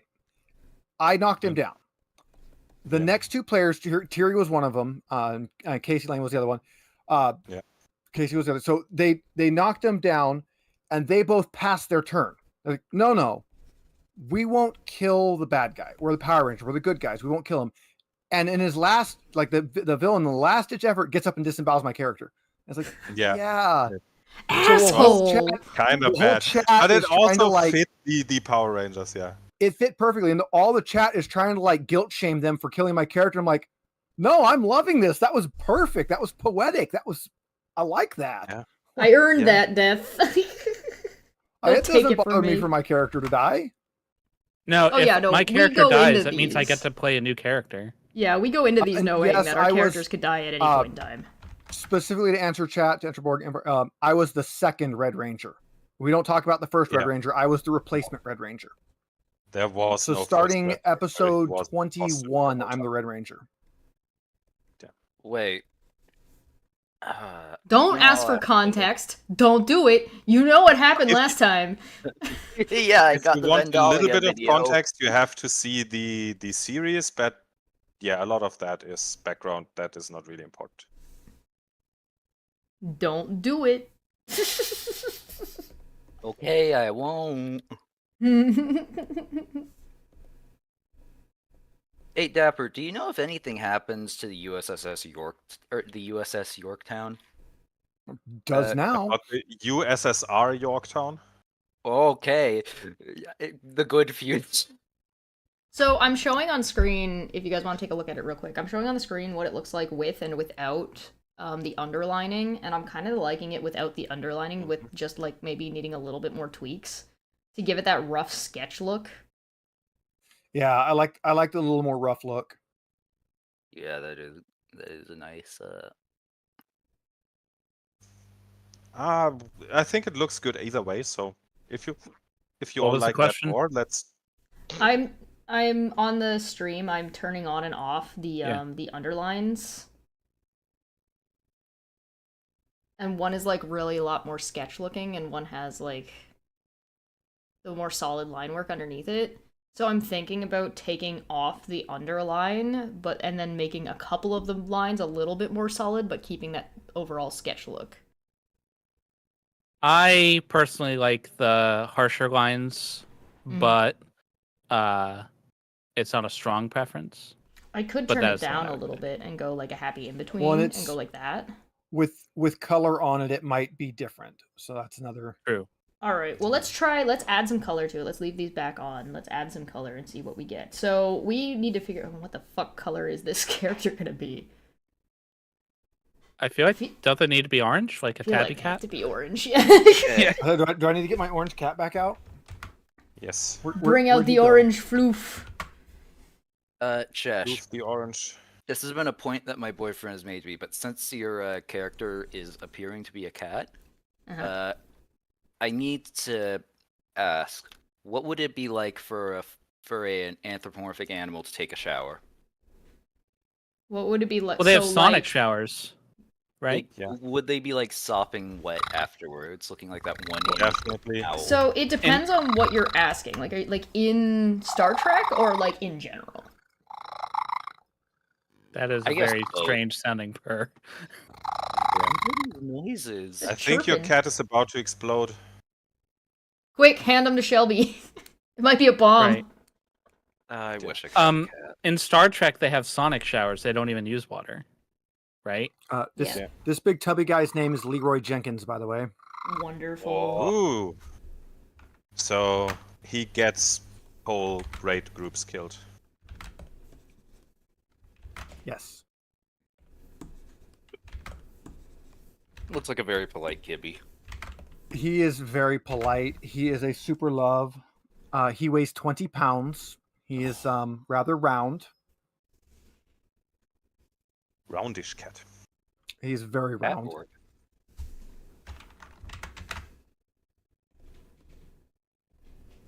Is he a chonker, a big chonker, or an oh lord, he's coming? He's a heckin' chonker, yeah. Okay. Oh lordy, he a coming. Okay, so on the showers topic, yeah, I guess Star Trek showers would probably be a lot better for anthropomorphic species. Anyone with fur. I think there Star are Trek is also some basically alien better for species. everybody and every And- species. And presumably, if your character needed some kind of accommodation in terms of bathing, they would just get that, right? Like, Yeah. particularly if they're a permanent member of the crew. Like, if you have some very out there requirements, they might not accommodate you on a temporary basis if they don't have the facilities. But if, like, this is your ship, they're going to have accommodations. Look, nobody ever has to take a bath. You just go visit the whales for a little bit. That is anti-bath at that point. The fish juice. The fish juice. Get juiced.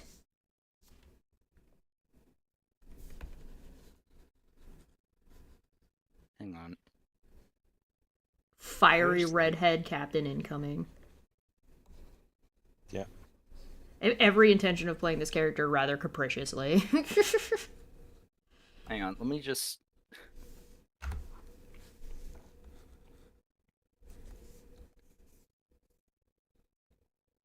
Okay, so what you're saying is that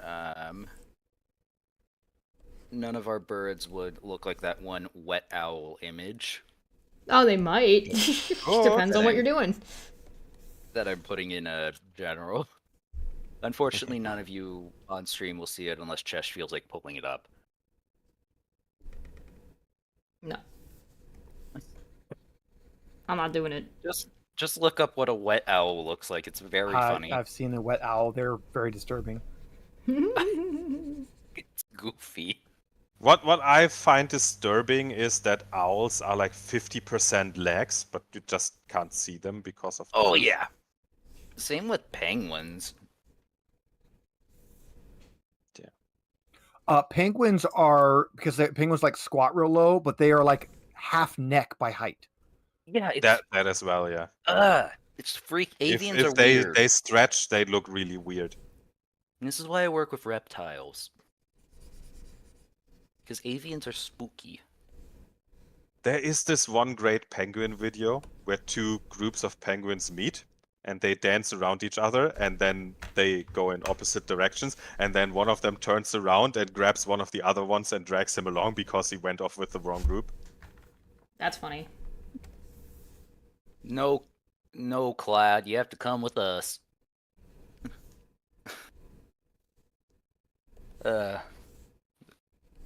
Birds are fascinating, but they also scare me.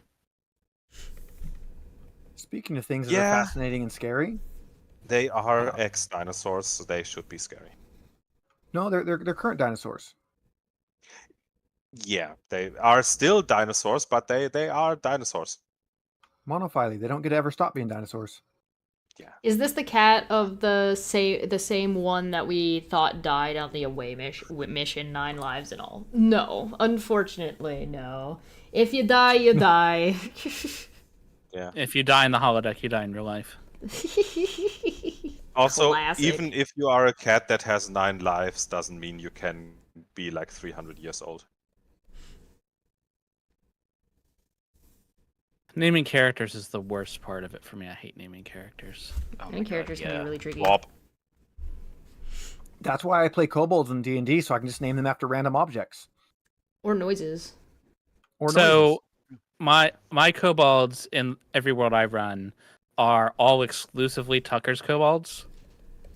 So, once every few campaigns, the characters, they're usually like, I think it's funnier when you run, if anyone's never run Tucker's kobolds, basically you have kobolds and they are just kobolds, like all week, 3 or 4 hit points, whatever. But because they're super well prepared and organized, it's a nightmare, right? Running through these dungeons. And so, it's hilarious watching like a party of like 10th level adventurers who are used to throwing giants around just get curb stomped by these 4 hit point CR 1/8 creatures. And it's funny modern players just don't know how to use a 10-foot pole. What's happening is they just get arrogant and then they get curb stomped and don't know how to deal. It's funny because when I've been playing with the same group of people for a long time, mostly, but when I bring it out, they'll go into the dungeon and you can tell who's been playing with me for a while and who hasn't. So like you hear a sound in the distance, yip yip, and everyone's like, "Oh no!" No. Well, the thing about kobolds, it's not the kobolds that are dangerous; it's the kobold den. Yeah, if you find a kobold like out in the world, it's no problem, right? But the first entry that just kind of set the tone for the first time I ever ran it. There was a little cave with like a bunch of tunnels going around it, right? And there was levers, and then there was a gate that had like these dragon heads. So they'd pull a lever, and one of the dragon heads would come down, but they had to like go back and forth, right? And so they're like, but when they pulled another lever, like the dragon head they pulled before was up and another one's out. It's like, oh, this is a puzzle where the levers control different ones. And so they spent like 30 plus minutes of like table time trying to figure this puzzle out until one time they like turned as like, no, we didn't mean to turn that one. They turned around and there was a kobold coming out of like a hidden tunnel to reset the lever. And, and they're like, these bastards. I love it when players think that they have something figured out and they're just way off. I like it when they think they have something figured out and they do, but then they double check themselves and they get really uncertain. But I really love it when they really think they've got it. I was playing D&D on Wednesday, and I'm DMing for it, and I have a thing that I am doing where we're playing 5th edition, but they have come across a book, and this book has the monk ability Water Gives Way in it, which is a 4th edition ability. It's a daily. It's a very strong ability that just doesn't exist in 5th edition. And so they've come across this really, really old book that's really, really special, and it's written in like multiple languages, and it's got forms, and it's really difficult and confusing to read. So right now they're trying to hunt down like an expert that can read, because the book is written in Sylvan mostly. And so they're trying to figure it out, but it's signed. And it's got an imprint on the leather on the front, and there's a lotus imprint, a water like lotus lily imprinted on the front, and it says, and it's signed by Grandmaster Flowers. The current 5th edition D&D lore, it matches the Magic the Gathering D&D that they put out, and the Grandmaster of Flowers is Bahamut. So this player is convinced that he knows that the Grandmaster of Flowers is Bahamut, but he hasn't put together, he's been a long time player, and I like to use their metagame knowledge is actually part of the way I'm running the world. And so he is thinking about this in a way that makes complete sense, except that this book is describing stuff from 4th edition, not 5th edition. So the information of Bahamut being the Grandmaster of Flowers doesn't apply as far back as the age of this book. I will, when I run into stuff like that, if the player comes with an idea, then there's a better than even chance that in my head I'm like, you know what? That's a lot more interesting than what I had. That's true now. Yes. Yeah. I do that all the time. And then they get what if we go this way? Yeah. What if you do go that way? We're gonna change things. I like to do that, but with this one in particular, I'm a little bit messing with him on purpose, and also I think Bahamut being the Grandmaster of Flowers is fucking stupid. Right. Well, obviously, if it's stupid, don't do it. Well, he's not doing it because he's not thinking that because he came up with that. He's thinking it because that's what wizards did. But sorry, go ahead. Right. my favorite instance of that, I was playing Return to the Temple of Elemental Evil, and it was a mixed alignment party. There was some evil, some good, whatever, but they were all like working together for a goal, And in this module, basically, there's a cult that's trying to bring back a god to destroy the world, blah blah blah, and the person that they're trying to like summon to be the avatar of this god is the champion of elemental evil, and it is there's signs pointing to this guy, Lareth the Beautiful. It's gonna be him. It's gonna be him. And then halfway through, the player and I were just talking, and he's like, "You know, what'd be weird? What if my character was a champion of elemental evil?" I was like, "Now they are." It's like that is now true. You've been upgraded. You've been promoted. Yeah. And so we worked out this whole timeline, and over the course of the next like month or two, worked it in until eventually the big reveal came. The guy who was supposed to be declared himself the champion, he was tested by the god in front of them and just destroyed, disintegrated, absorbed into the altar. Yeah. And the party's like, the bad guy just died? Like, what is happening? And then the player was like, picked up the wand that he was using. The cleric, who was constantly like holding him back, was like, "Go put that down. Stop messing with things like you don't understand." He's like, "No, I'm tired of your bullshit. I'm not gonna put it down because I'm the champion." And and he became it's Harry Potter picking up the wand in the basically. He became the main villain for the next like 2 or 3 campaigns. That's fun. I like that. That's when I did awesome. my home game for Alien, I did so not cinematic play, not like Chariot of the Gods that I'm going to run between the Star Treks, but for an actual like long running campaign. I wrote my own, and my players were like space truckers, and I gave them their first like, okay, these are the first 5 missions you can choose from. You go here, here's what's posted for jobs. And of course, I threw a Weyland-Yutani job in because it's Alien. You got to have a Weyland-Yutani job. I'm like, they won't take it because Weyland's no one is going to take it. They know that those are the assholes. That's the bad guy, right? So when I wrote it, I specifically wrote that was the one job that was actually like honestly what it was posted as. Every other job was like some little weird like villainous thing going on, but the Weyland job was the actual honest, straightforward job. Well, of course, they snubbed Weyland. So then they came back to the port, and I put the Weyland guy back in, and they snubbed him again. So every time they snubbed this Weyland guy coming back to the port, I made him a little bit more like he became less of a villain every single time, and I kept writing more and more that he's like background trying to stop the actual evil crap that's going on. So he became a better and better character the whole time, and they're snubbing him the whole time until he finally dies. I'm like, oh yeah, by the way, he was the good guy. Like, here's a letter from his children saying how good a dad he was. Well, no, they found his journal, and the whole thing was him like, he's like, oh yeah, no, I know something's going on. I know there's some weird, like, there's something, amiss here, and I'm trying to stop it. This crew's smart, and they keep coming through here, and I know they're good, and I'm relying on them, and I'm gonna. So they had this whole letter of him hyping up how well he thought of them, like that they found on his corpse. And he was 2 days away from retirement. Yeah. And he was 2 days, but it was space days and Alien, which is weird because yeah, time dilation and shit. What? Sorry, go ahead. We actually had a joke because one of the characters' backstories was like he was so close to retirement, and I kept making a joke like, yeah, but he's not counting the fact that you don't count the time you spend in hypersleep. That doesn't count. So you've got like 60 years of hypersleep here that you're counting that doesn't count. That's only funny. Conscious time counts. I think my best example of players doing something I never expected them to do in that same ongoing campaign, backstory stuff doesn't matter. They need some MacGuffins to go do the thing.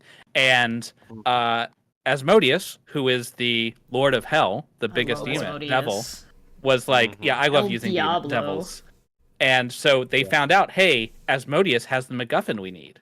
And they contact him, and they're like, and Asmodeus is like, I do have the MacGuffin, but wouldn't you know it? You need a 6th MacGuffin that you didn't know about, and I also have that. Would you like to make a deal? No. And I'm thinking the players who know who Asmodeus is are like, we don't know what the trick is, but you're a devil.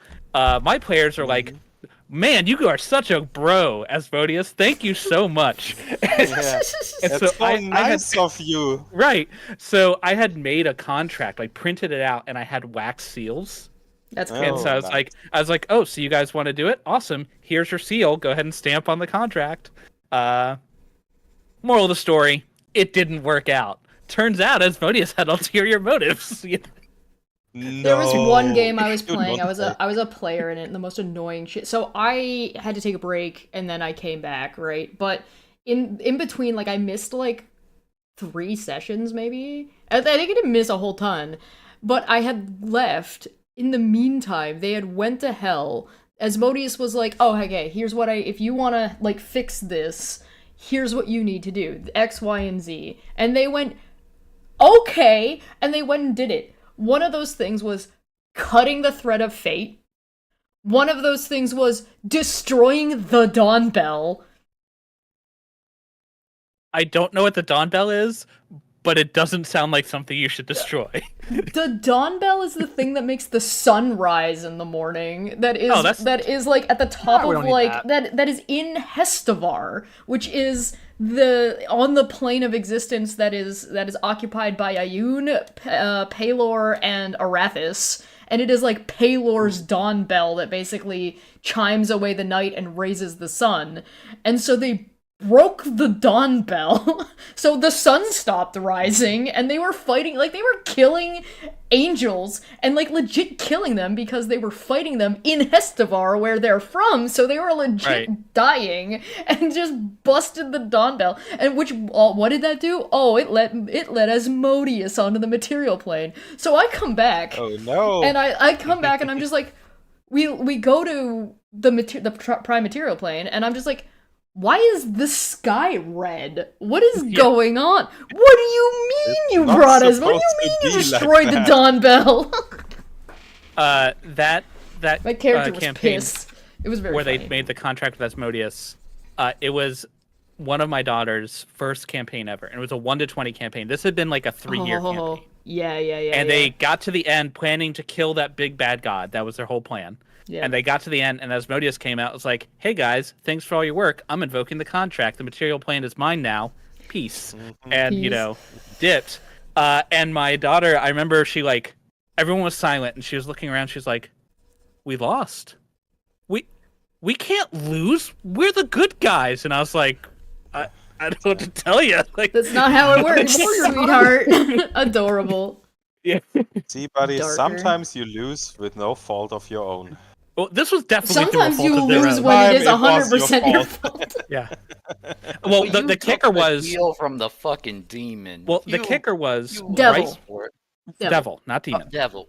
Right sorry. before the big battle, the bad guy from earlier, the one who was a former player. Yeah. I had planned for, in his conversation with them, for him to reveal that extra thing isn't part of the thing you need. He's fooling you. And Yeah. as I'm inhaling to tell them this, the wizard's like, "I'm done with this conversation, fireball." And I was like, okay. There is a rule No that is problem. called "don't interrupt." I've had that happen so many times when a player interrupts me, and I'm just like, okay. You're right. You know what? What do I know? Nothing.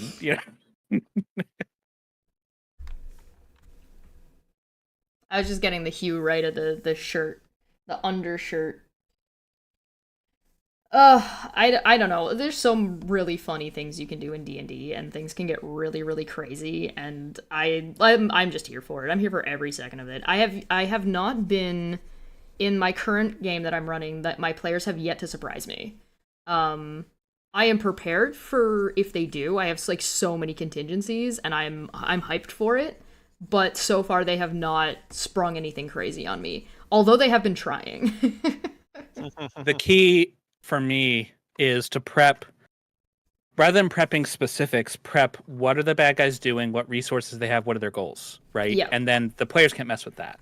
Yeah. But this is that contract from the other thing. I have it hanging on my living room wall. Nice. That's so cool. Yeah. Wait, you have it on your wall? In the living room where we play D&D. I have it Okay, up that's there neat. as a warning to future generations. I have a fun TTRPG thing on my wall. Let me see if I can get it down. Negotiating for a MacGuffin, and one of the teenage boys in our party said, "I attack." Classic.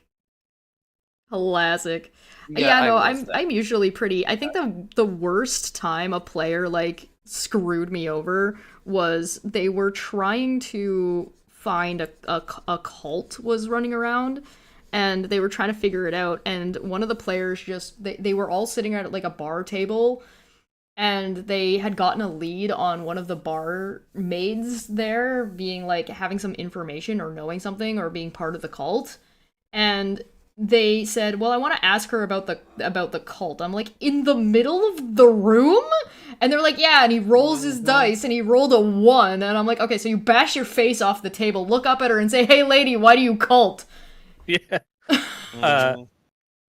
One of in a later campaign, my daughter played a zealot barbarian who was a worshiper of Tyr, the god of justice. Yes. And he was, so the idea was he was like 100% justice, 0% mercy, the law no matter what, but he was also stupid. So he would be like, his interrogation method be like, have you done any crimes?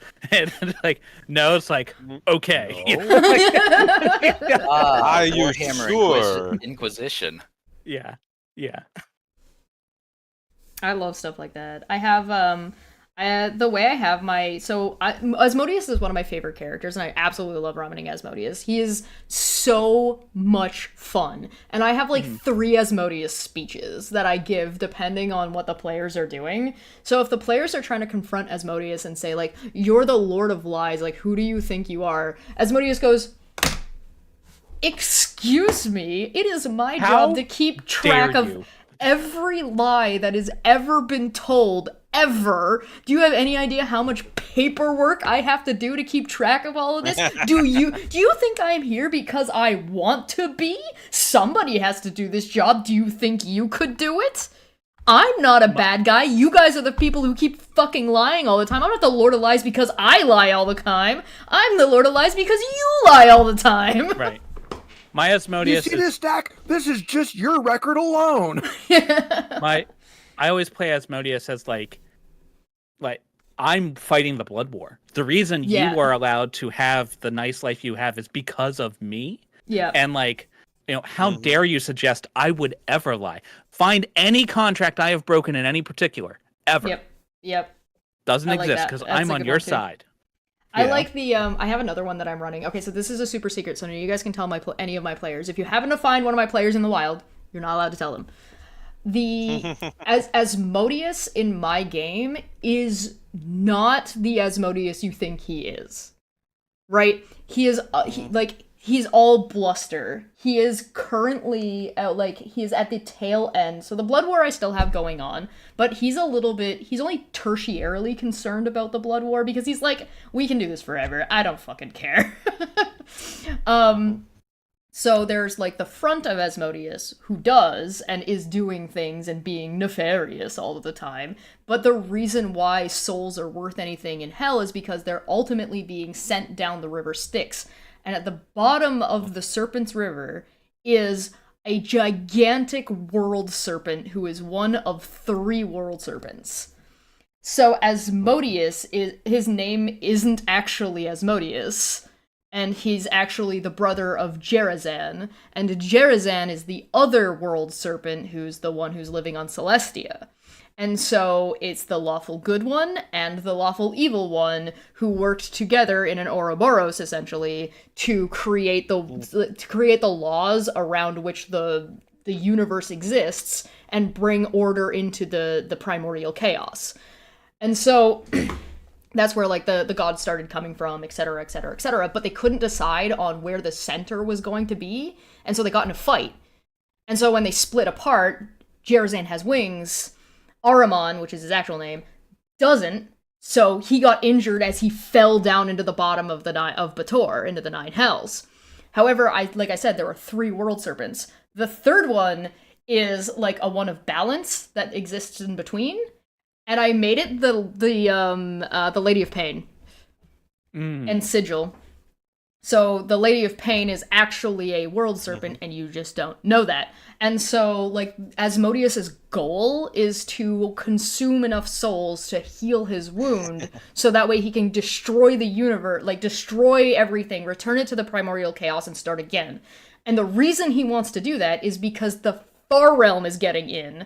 it wasn't complete. And so because it wasn't complete, the far realm is finding ways in and things are breaking and slowly breaking apart. And the only way to fix it is to destroy it all and rebuild it.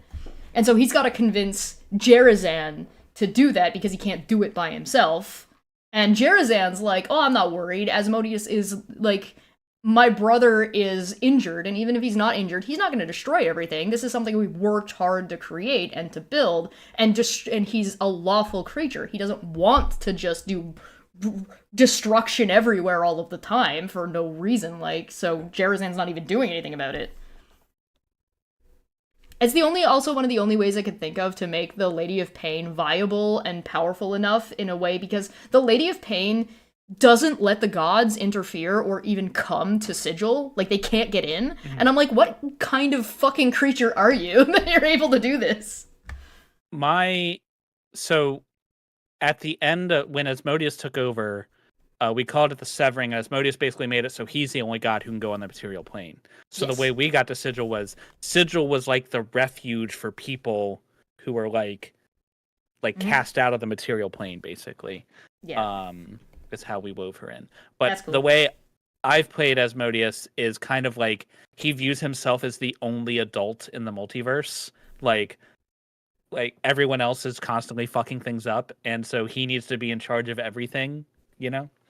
So he's kind of like almost like a frustrated parent, you know? Guys, like come on, guys. We need to eat these souls before we can eat our dessert. Come on. Yum, yum, yum, yum, yum, yum, yum, yum. Yeah, Ugh. devils are far and away more interesting than demons, because demons are just destruction and whatever. Devils have a point, right? Like, Yeah, devils are trying to do something usually. they have a I goal. don't know, They're not it's they're not pretty senseless. dark. Yeah. Devils are smart, they're intelligent, you can work with them. Demons, you can't. Demons are just like, ooga booga.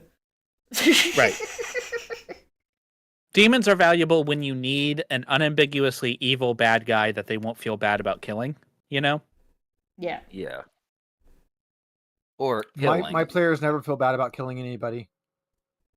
Well, my players have learned to feel bad to the point where now they like regularly will just not engage in fights because they don't need to kill people, you know? I've made them into anti-murder hobos somehow. But Consequences. consequences is what happened. At Consequences one point, and compelling characters, I find, usually undo most murder hobo-y desires. At one point, they had become lords of something, and they were like cleaning up after some war chaos. And a storm giant had come in and taken over this town. But he had taken over because like cultists had been there, and he wiped them out and was tired of these cultists like living on his doorstep. But now there was no one in charge. He's like, fine, I'll be in charge. And I set the scenario up so that if they didn't dig in very hard, they would see giant taking over town must be bad. But if they spent any time, they would see, okay, he is in charge, but he's like tough but fair, you know? Like he's not evil, he's just, you know, harsh. So whatever, they didn't do their homework. They found him running court, they attacked the guy, they killed the giant. No big deal. Had that been all it was, it wouldn't have been that big a deal. They then decided, these town's guards that were fighting to defend their like ruler, this giant, they fled. Liege Lord. Right? They fled. They're fleeing with the townspeople, so the town guards are fleeing basically with their families, and the party just starts gunning them down, Kill them all. like killing them all as they're running. Let you God know, sort them out. as they're fleeing, like throwing lightning bolts and stuff. And so when they eventually like looted the bodies that got to town, the town is evacuating. Like they're fleeing, and the guards that are left are like terrified, holding a pike wall against the adventurers. And the bard's like, don't worry guys, I got it. And he like, don't worry, we're here, we're not gonna hurt you. He rolls his persuasion check and he's like, natural 20. It's like 28. I was like, okay, so one of the kids was gonna like throw a spear at you, but an older guy kind of tells him to calm down and asks you to leave, please, like as sternly as he can. He's like, I rolled a 28. Why don't they like me? I was like, you just murdered his son in front of him. I don't care what you rolled. Like, dice don't fix that. What the fuck? Your That is the roll. same as with, yeah, you might have rolled a 28. The king is not giving you his crown and abdicating in your favor. That is just not going to happen. You are a What's your literal dice roll- monster. What are you talking your- about? To Your dice to roll address prevented- chat real quick. They're talking about the color gray that Chesh is using for the uniform. Since Chesh is working digitally, it'll be very easy for her to adjust the gray after she has it all filled in, where she can actually look at all the lines at once. So if it ends up obstructing some of the lines, that's an easy thing to fix once it's all in. It's a lot harder to kind of pick your colors as you're going. It's a lot easier digitally to finish up and then kind of adjust your colors. Yep. Then look what looks Otherwise, best. you end up Trust adjusting the your colors like process. every third stroke, going, "Oh wait, but this spot. Oh, but this spot. Oh, but..." So it's once you're done, you Yeah. can kind of play with them, play with the values, and get exactly what you want. I can also just play especially with if the you're gonna do opacity, any- so if I find it a little Yeah. bit too much, I can just turn it down a little bit. Yeah, so it's pretty easy to adjust afterwards.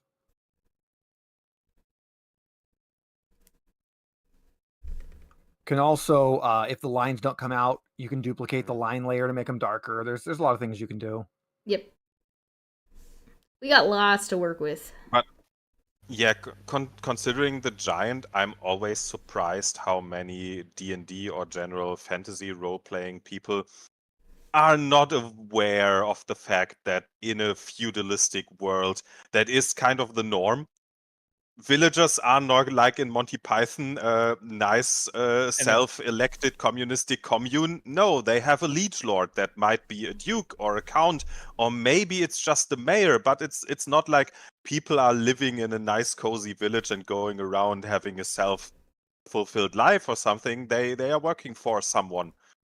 There's also Right. like a whole issue too where giants are intelligent. So it kind of depends on what type of giant. That would be my first question. How much does my character know about giants? Where can I find information about giants? What kind of giant is this? What are we It was a dealing storm with? giant. I miss mimics having. Oh, of course it comments. was a storm giant. But The only way it could be better Like- is if it was a cloud giant. right. Mhm. So the end result, though, they got put on trial by a local paladin order. They were found guilty of murder. And Yeah. so they were fined several gold pieces because they were lords in feudalism. You know, Yep. it's like, Yeah. no, you can't just kill peasants. You now have to pay 10 gold each, you know, Yeah. Mhm. or however much it was. But Now you've if learned you your like lesson, good, maybe. Allegedly. the solution to the whole like murder hobo thing is to realize the players are powerful. They're not unique. Yeah. They're not Yeah. the Yeah. first adventurers to ever show up in this world. Yeah. You know, Yeah. I got my. I think that is also a problem with D&D, that the players go from level 1 to 5 to 10 to 20, while the general world is kind of stagnating at around level 4 or something. If you look into the book, then you see, yeah, town guards are level 3. There's, So yeah, they might be interesting for your level 1 group, but once your group is level 6, they can smoke a whole town without even breaking a sweat. But there are other powerful people. They are just often very ill-defined by the Player's Handbook. by the player's handbook modules. or by the campaign guide. Sometimes there are good campaign guides, especially in the older editions, where they basically go, yeah, there is this ex-adventurer who owns a tavern, and there's this paladin order or something. But I think in the modern WotC, that is also a problem. They want the players to be all powerful. So even the maximum power NPCs are like level 12. There's something to be said And I think too. that doesn't work in a world where you have murder hobos running around that are like level 17. So this is something that's really fun that I'm working on right now. So like the area that my players are currently in right now is basically like the equivalent of the plateau in Breath of the Wild. So they're like, listen, you're in this space. There is no caster in this world that anybody knows of that is casting above level 5 spells. There is nobody casting, like, getting divine favor from their god. Their gods are not showing up. At least not, like, to that degree.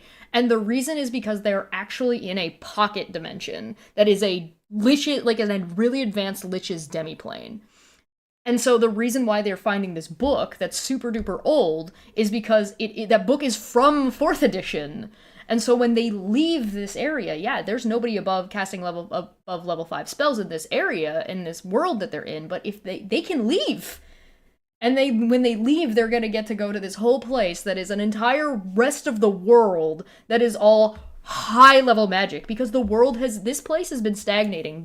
Where they're going is an entire world where magic has advanced. There's you can just get spellcasters to give you tattoos that will activate spells on them. So like if you're barbarian and you don't want to get mind controlled, you get a counterspell. Like you get a magic mouth tattoo and you get a counterspell put into it. So that way you've got like basically a freebie. And almost everybody on the planet are fucking tieflings. I think so. Players are used to getting quests to go deal with bad guys. Yep. I don't think many of them realize you can be the bad guy. And so like if you're bad, guess what? People are going to get quests to come take care of you because you're the bad guy now, right? Yep. Yeah, consequences are important. Yeah. Yeah, if the players get a quest to get rid of a band of roving bandits or something, there are some other mercenary adventure groups that get a quest to get rid of them because they are the roving bandits for someone. Right, exactly. There's like a lot of ways you can play it too. To help chat a little bit, what we're basically talking about is like if you've played a video game, your character gets stronger and stronger and stronger, and the game kind of gets stronger and stronger to keep up.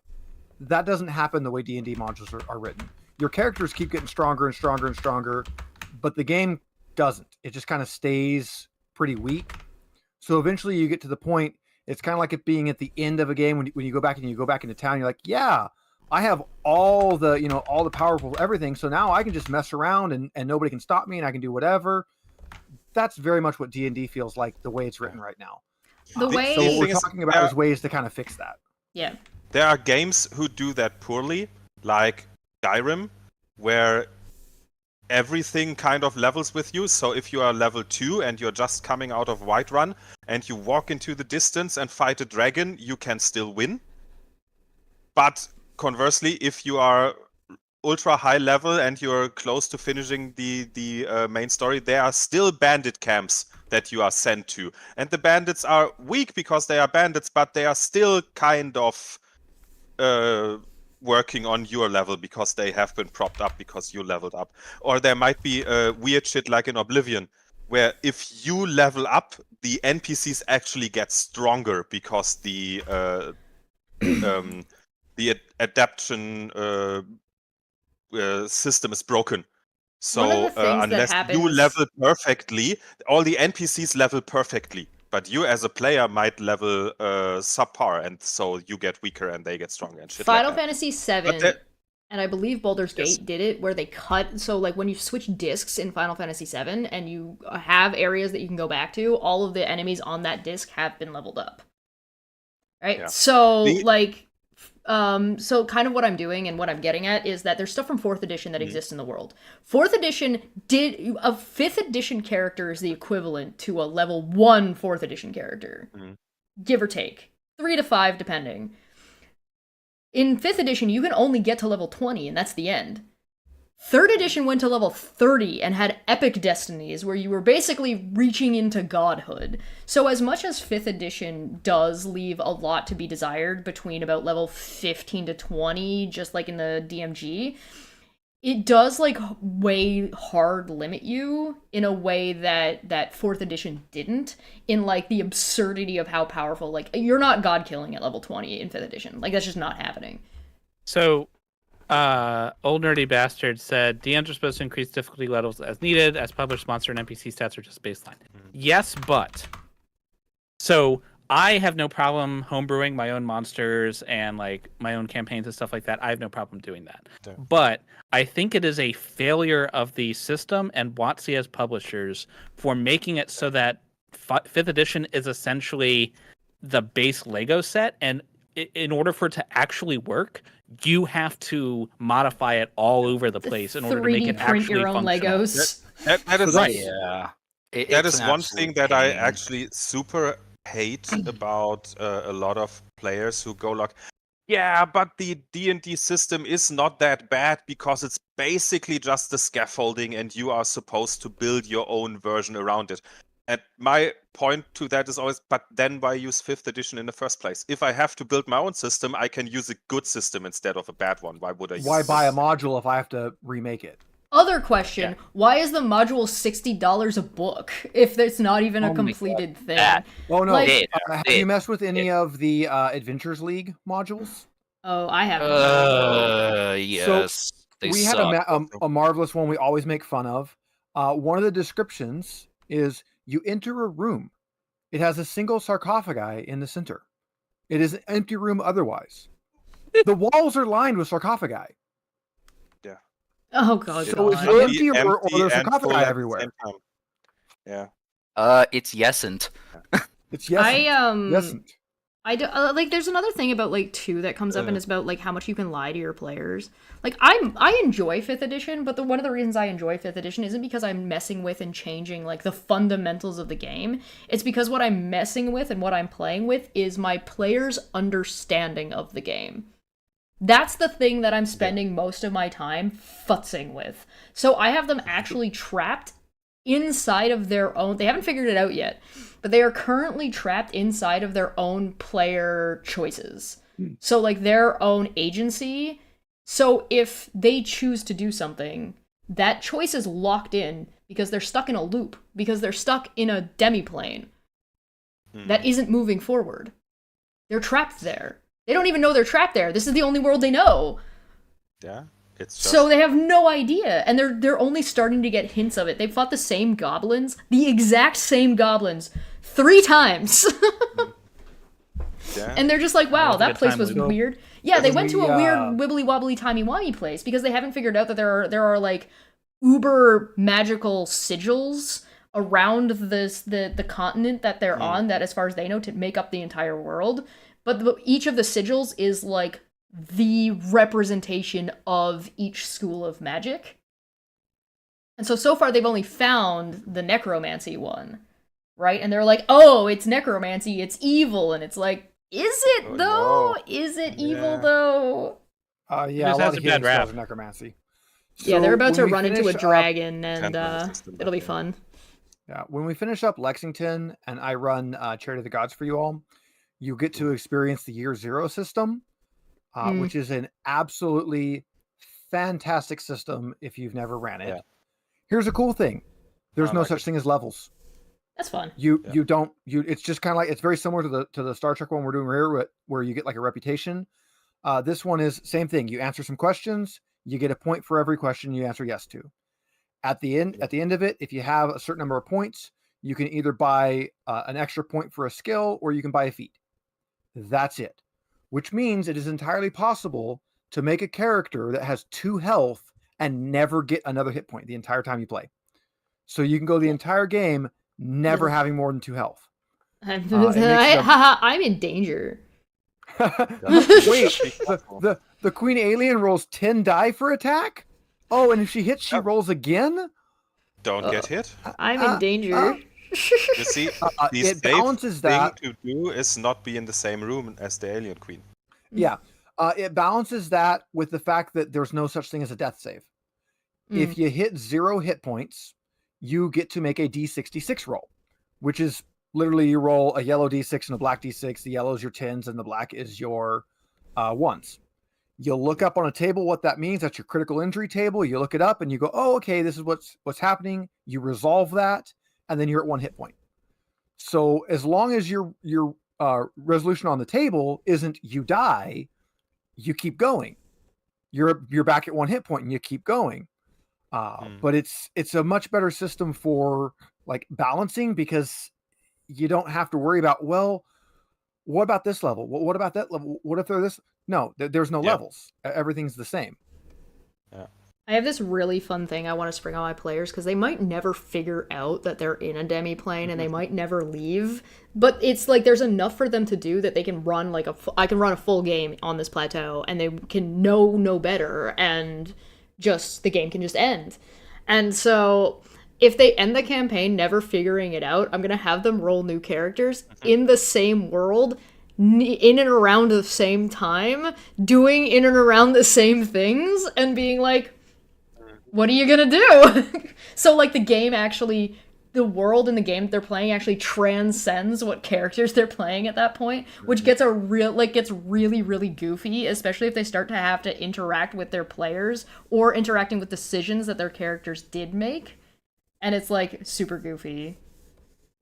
Do any of you That's happen to have pretty 2d6s sitting next to you? I have not right many now. more I than would have two. to get up. Chesh, would you please grab a couple d6s, different colors? How many? I got 3 right now. You need more than 2. that? You need 2 of them. All right, I got 2. Different colors. All right. Pick 1 for your 10s, pick 1 for your 1s, roll and give me your number. All right, 10s, 1s. You guys want to see the roll?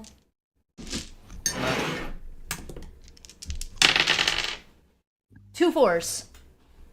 2 4, so 44. All right, Chesh. Your lung has been punctured. It is a fatal injury. You have 1 day to get medical injuries or you will die. Damn. Until that happens, your stamina and mobility are reduced by 2. First That is roll and how I the died. Your zero system works. No. Shit! So if your alien character hits 0, that's what would happen. You would now be at 1 hit point with a punctured lung. Yippee! So that is how Haha, I'm in fantastic danger. that system goes. Yes, you're in danger. The big trick is the higher your 10's die is, the closer to dead you are. I have a question for people So- here. Does anybody fucking care about Wizards' new D1 or D&D No. 1 thing? Because I'm No. planning on No. ignoring it. I No. No. I actually use not Level Up's moving on 5e past- rules. Oh So yeah, I don't even use WotC rules anymore anyway. I Because always Level use Up 5e rules are not Yeah. only better, but they are also freely available to anyone who wants them. Everything that they've ever published is free on their website. I buy the stuff from them anyway, but I always Yeah. just level my players up when I'm like, okay, you're getting to this area and this part of the story beats. I am leveling you up now. So like I said, they're about to run into a dragon, and I want to make sure so I just leveled them to level 5, so I can make sure that they're level 5 when they get to the dragon. I also I've had them been roll- kinda doing that forever now because it's also something that in certain systems it might be interesting. Like for example, in Vampire, I would still do it and give people personalized experience points. But it's also much simpler because you can just give someone like 3 XP and they can do something with it. It's Yeah. not like in D&D where one person has You have to be 3,000 XP and one person has 3,700 and the next person has 4,200, but they are all level 6. But, Yeah, nah. that fucking makes no sense. But yeah, in D&D or similar systems, I've always been going like, okay, you completed that quest or fulfilled that milestone, get a level. Chat wants to know. Well, first of all, I don't use XP. I use milestone leveling like a civilized person. But chat Good. wants to know what a 22 would be on that injury table. 22 on the injury table. Your toes are broken. It is not fatal. Running, which is usually a fast action, is now a slow action. It takes D6 days to heal. It clarified they're not fatal. Is there a fatal version of broken toes? So there is When not the a fatal alien version of catches you. broken toes. There I are fatal believe and there's a non-fatal injuries. the next version will be broken leg, and the next version will be severed leg. Well, the fatal version of breaking your toes is the foot fetish alien gets you. So Nom, nom, nom, nom, nom. talking about Yeah, but that's just you want to die. talking about not Yeah. D&D systems, a system that I've always wanted to run but have never actually run yet is I Roll for Shoes. Oh yeah. Which, if nobody's familiar with or someone isn't familiar with it, it's a super simple game. There are 6 rules in the whole game. So you basically say what you want to do. You roll a number of d6s equal to your level in that skill. If your sum of your roll is higher than the person opposing, which would usually be the GM, the thing happens. Everyone starts with 1 skill. Do anything, level 1. If you roll all 6s, you get a skill point in the specific thing you just did.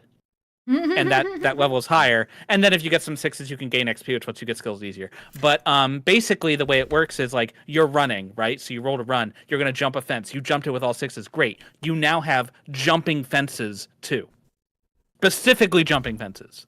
That's funny. And So the way the thing got its name is when they were playtesting it. A guy's like, okay, you wake up in an alley, you don't remember who you are or whatever, and he's like, I'm gonna run down this alley. Am I wearing shoes? He's like, I don't know. Roll for shoes. Roll And shoes. yeah, so it's a So really my, cool, very lightweight, but it's good for playing characters with like amnesia or something because you don't know what you can do. You know? I really liked that for Gamma World. Gamma World was like roll for everything. Gamma World was wild. Oh, it's my so favorite funny. variant on that kind of a system is Mouse Guard, which if you like adorable, well done art, you should look up Mouse Guard. It has some of the most amazing art from any tabletop game ever. The way its skill system works is in order to increase a skill, you must pass a certain number of skill checks in that skill, but you must also fail a certain number of skill checks in that skill. Oh, So that's you cool. can't just be like, oh yeah, I'm really good at this. I pass a bunch. You have to be able to fail too. So if you like really put a lot of points in something, You can't that's get any cool. better at it. You're never makes going to sense. level up that because you can't fail. So it has this really cool, like you have to have failures and successes to get an advancement. The downside to that system is it's very much players versus the GM. So it's Oh, a bit sure. more of a conflict oriented game. It does have a really cool character sheet because it has a little mouse on it because you play as a mouse, and it's just like a little naked mouse and it says draw your character, and you have to actually like draw in your armor and everything on your little mouse. I like My- Sorry, go ahead.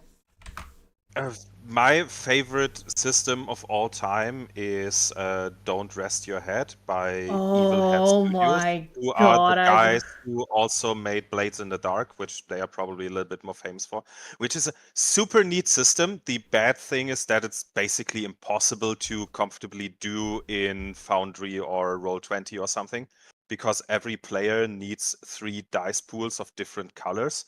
In that every player has control dice. You have 3 of those. They are normally white.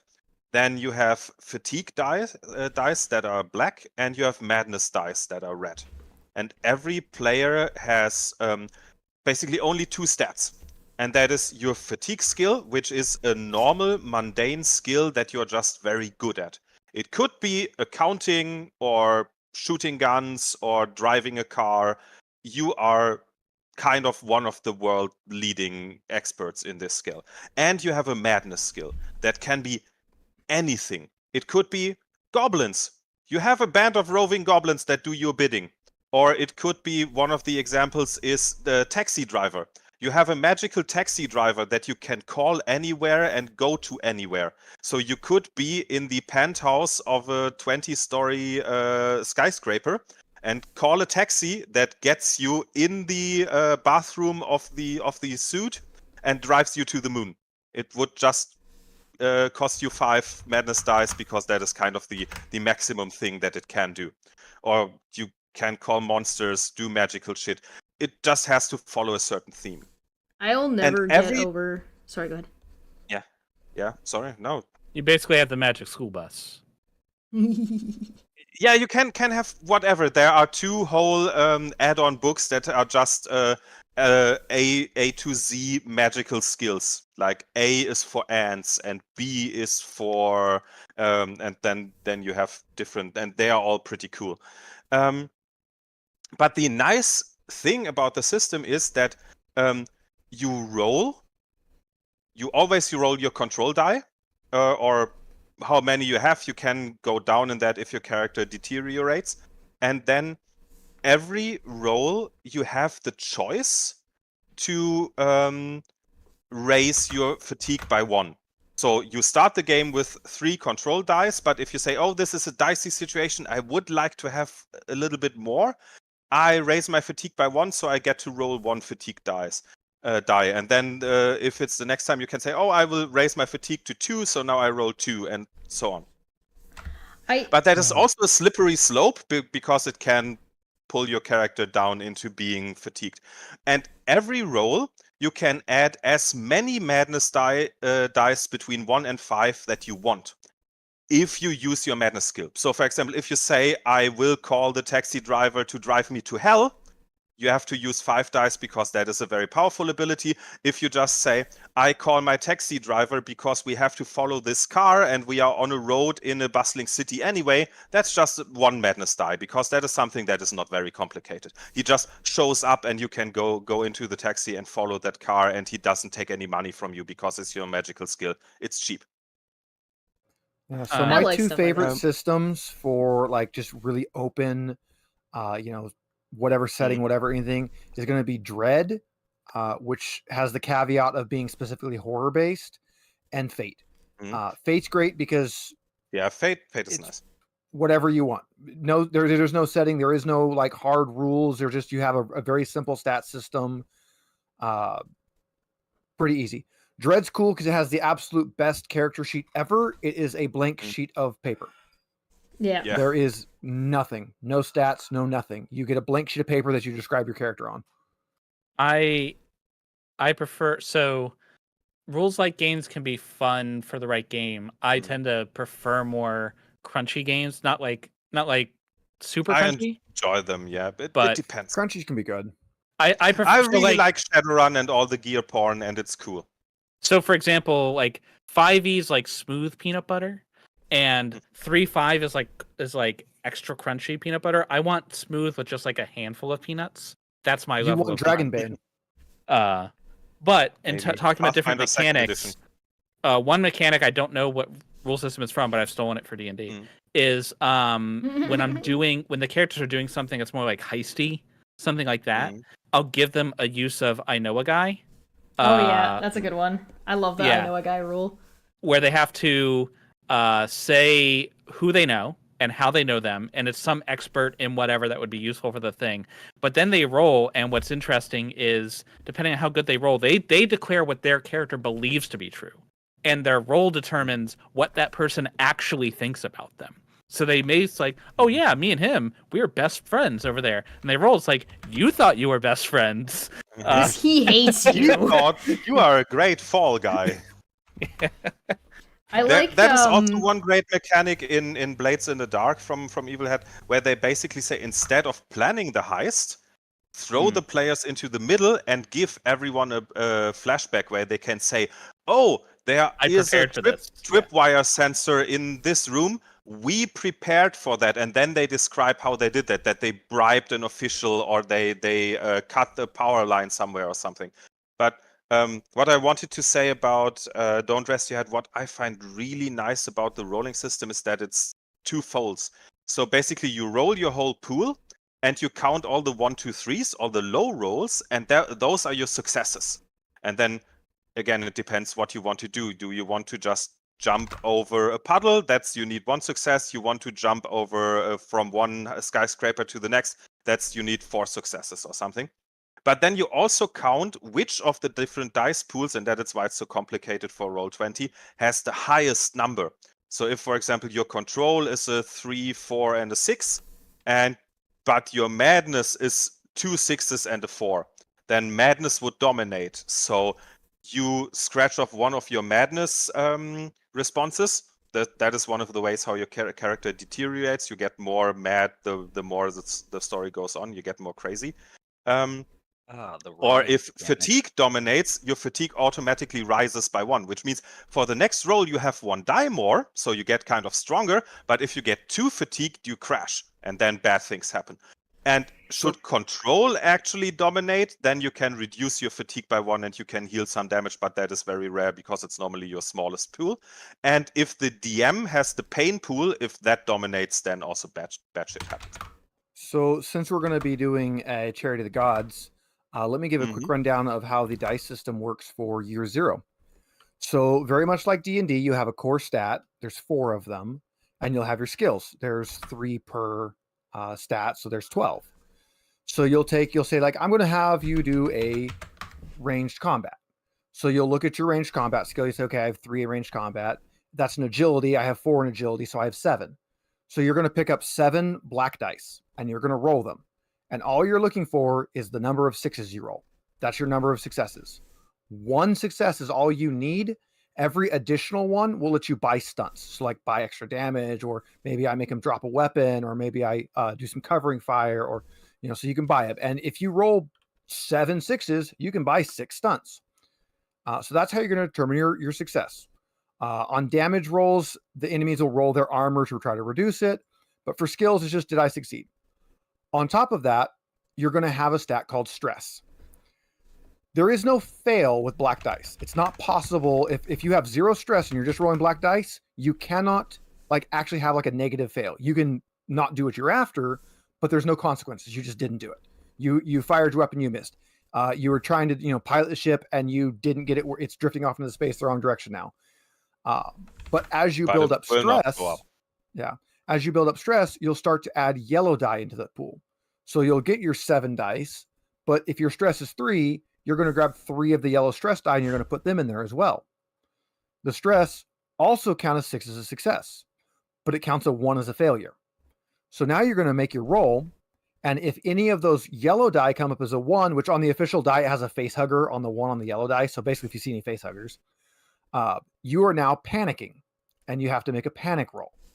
So you roll a single die, look at your number, whatever you rolled on the die, and you add your current stress.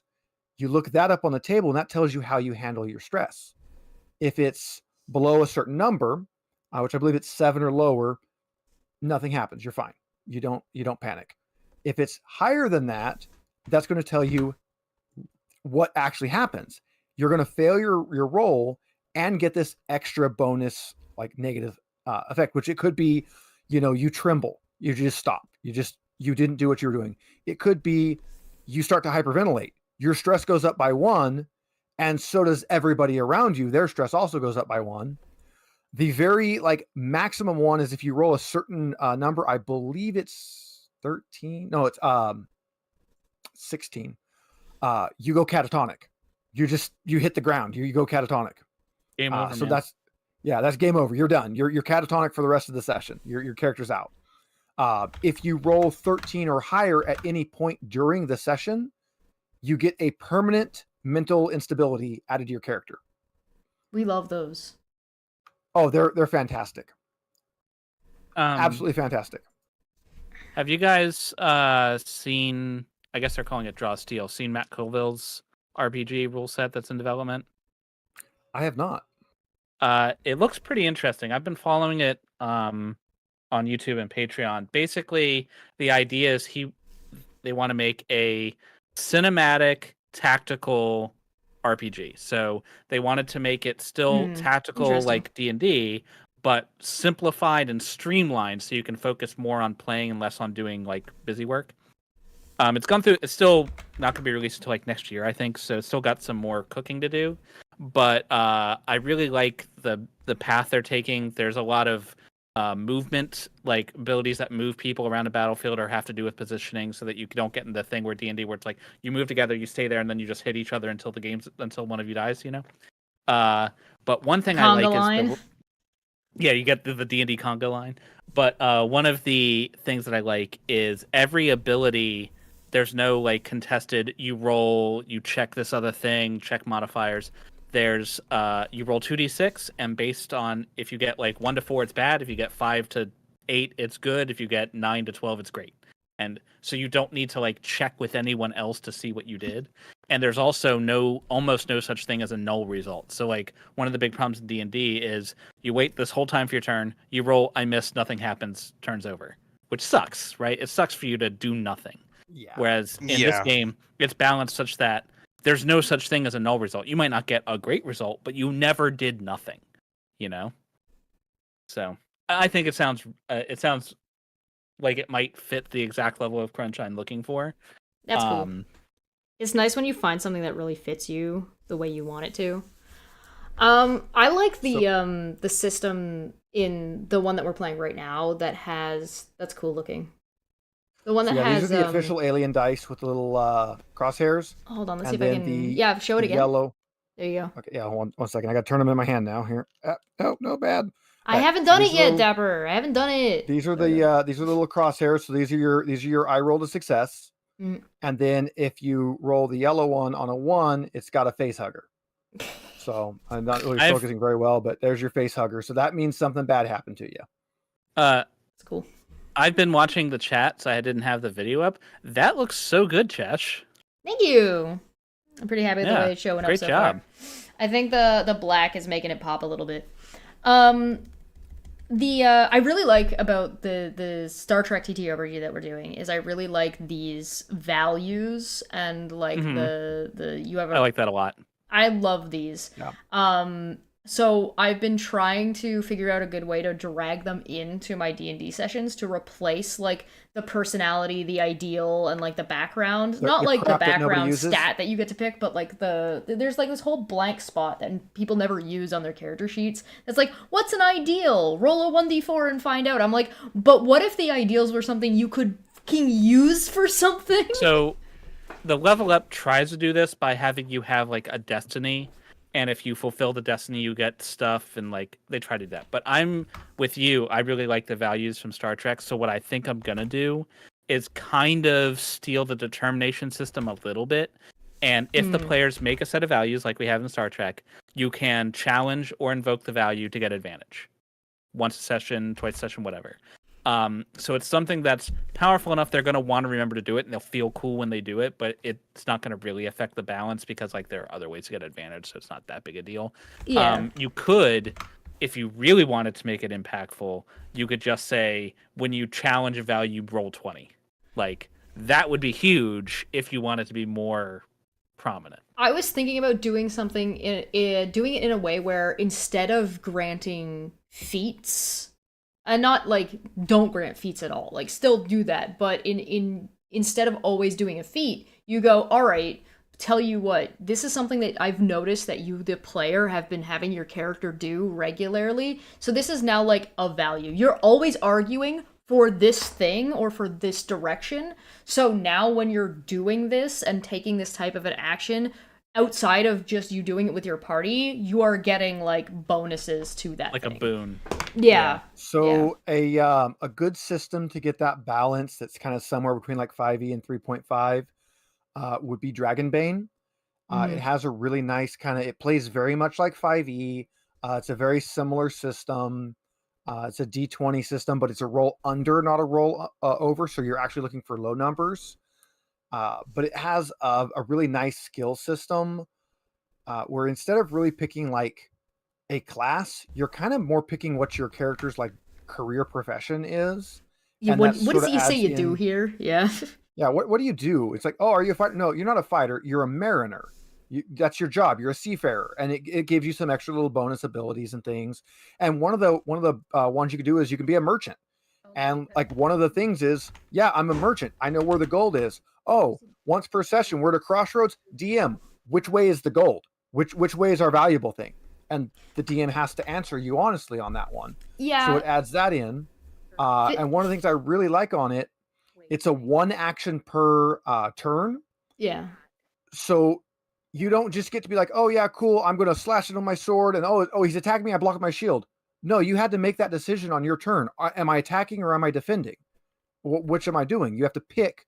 So it puts some things in. We're like, yeah, I'm going to be the tank. Cool. As the tank, you're never going to use your action to attack. You're going to be up there and you're going to try to use your action to be eating the damage. But it adds in things like armor actually reducing damage. It adds in some like weapon durability, some things like that. You can play as a duck. That's always a plus. You can play as a duck. So it's a really good system for that. Tanking reminded me of one of my pet peeves that I see like on Reddit or whatever all the time when you're playing D&D or when people are complaining about D&D. So they'll talk about how 5e doesn't have a tanking system, which is true. Like it's hard to play a tank in the WoW sense where you're like drawing aggro and stuff, right? And so there's goading, but yeah. Yeah, that is a fair critique of the system. Yeah. However, the thing that gets me annoyed is when DMs are like, so yeah, the monsters just ignore the tank and they just go hit the squishies. The system's so bad. And I'm like, my brother in Christ, you control the monsters. What are you doing? Here, that's you. You decide everything that happens. So if you want a good, please, for a good video game idea, like concept of a game that doesn't have like an actual like tank system, but does have that kind of feel to it, look at Monster Hunter. there's no threat, there's no tanking, the monster can go after anything, but if you're the guy up there in its face, it's most likely going to hit you. Unless you're the archer, in which case you walk into the area and you haven't fired a bow yet, and the monster's like, that guy! That was one Monster Hunter in particular, though. I think so that's also something that the DM should do to differentiate between intelligent and unintelligent monsters. Yeah. So if say exactly the same. that is one thing to kind of balance the fact that a lot of humanoid enemies are weaker than monster enemies. But if you're fighting against an assassin or the town guard or a group of mercenaries, they know to take out the healer and the mage first. Or if you're fighting a dragon, because they are smart. But if you're fighting an owl bear or a group of dire wolves, they will just attack the big burly fighter because he's poking them with the stick. While they don't that's why you understand also have like your characters. Like my character's a monk. I wear a wizard hat. Why are you wearing a wizard hat? So people try to hit me. Yeah. So that's an excellent point, and also not just like what they attack, but also what they do when they're hurt. So like you can differentiate that way. Yeah. Not every monster, in fact, most monsters should not fight to the death. So that way, at least when you have animals, certain monsters, it depends, but everything that is an animal should not just die. And for no humanoids reason. will flee when the battle's going against them. If they're like goblins, they'll flee faster. But that way, that also opens narrative space for you to tell a story with mechanics. So like when you have that group of religious fanatics and they fight to the death every time, your players will notice, like, well, hold on, like this is different, you know? Yeah, I think it's like also a way to utilize. Oh, sorry, you go ahead. Let me make it bigger. This guy right here, this is Volstrax. He's my absolute favorite of the Monster Hunter Elder Dragons. He is based off of a fighter jet. He'll do this fun thing if you're fighting him. He's got this nice sharp beak, and he'll start trying to get you with it, and he'll attack with his wings. But if somebody else goes behind him and starts poking him in the belly, he'll actually lift his belly off the ground, peek underneath him to see what's attacking him, and then do a flip to hit that person instead. Yeah. So it does some very creative, like, it's going to hit the big thing in front of it, but it's not stupid. It knows something else is going to poke at him. Yeah. And then right next to him, I actually have two Monster Hunter Elder Dragons. This one's the Vampire Dragon. His little fluffy ribbed thing on his little feathery Dracula chest bit there is actually parasitic bugs stuck to him. But I have the Vampire here. There's also something to be said for like creatures creatures, individuals, and intelligence things that you've dealt with that the players have already encountered. So like if you have a bad guy, so I'm gonna go back to my own as an example, right? So the bad guy, the big bad guy, quote unquote, that may or may not be the big bad guy is obviously going to be the Lich whose domain they're living in. But the Lich knows what's going on across the entirety of his demiplane for two main reasons. One, they're stuck in a loop, and the Lich knows it. The Lich is the one that put it together. So the Lich knows damn well everything that happened in every other loop. And guess what that Lich was before he became a Lich? A wizard. You want to know what kind of wizard he was? A divination wizard. He knows what the fuck is going on. Exactly. And so not only does he know what the player's up to, he knows who they are. They've confronted him before. He knows what they're capable of. It's a non-issue as far as he's concerned, right? So on top of that, you get this whole fun rigmarole of the players having to figure out how do you beat someone who's beaten you 100 times before. Like, he already knows everything about you, and he's not even interested in wasting his time. And but they don't know that he's done this. The other reason he knows why, if anything even changes, if there's even a change, is he is in charge. All of the squirrels are awakened squirrels, and they all speak Draconic. But they don't tell anybody that, and they actually birds are fake. Yeah, they run the news. They write the news, they run the news, they produce the news, they deliver the news. All squirrels, all the time. Yeah, so it's called the Yggdrasil Times. So when I played Magic the Gathering tournaments back when I was in high school, I used a squirrel deck. I can tell you just how evil those creatures are. Right? Talking about bad guys and like knowing what they're doing. One just random DM tip, not just D&D specific, but any game. DMs can't cheat. you can't cheat by definition, and so you also can't metagame.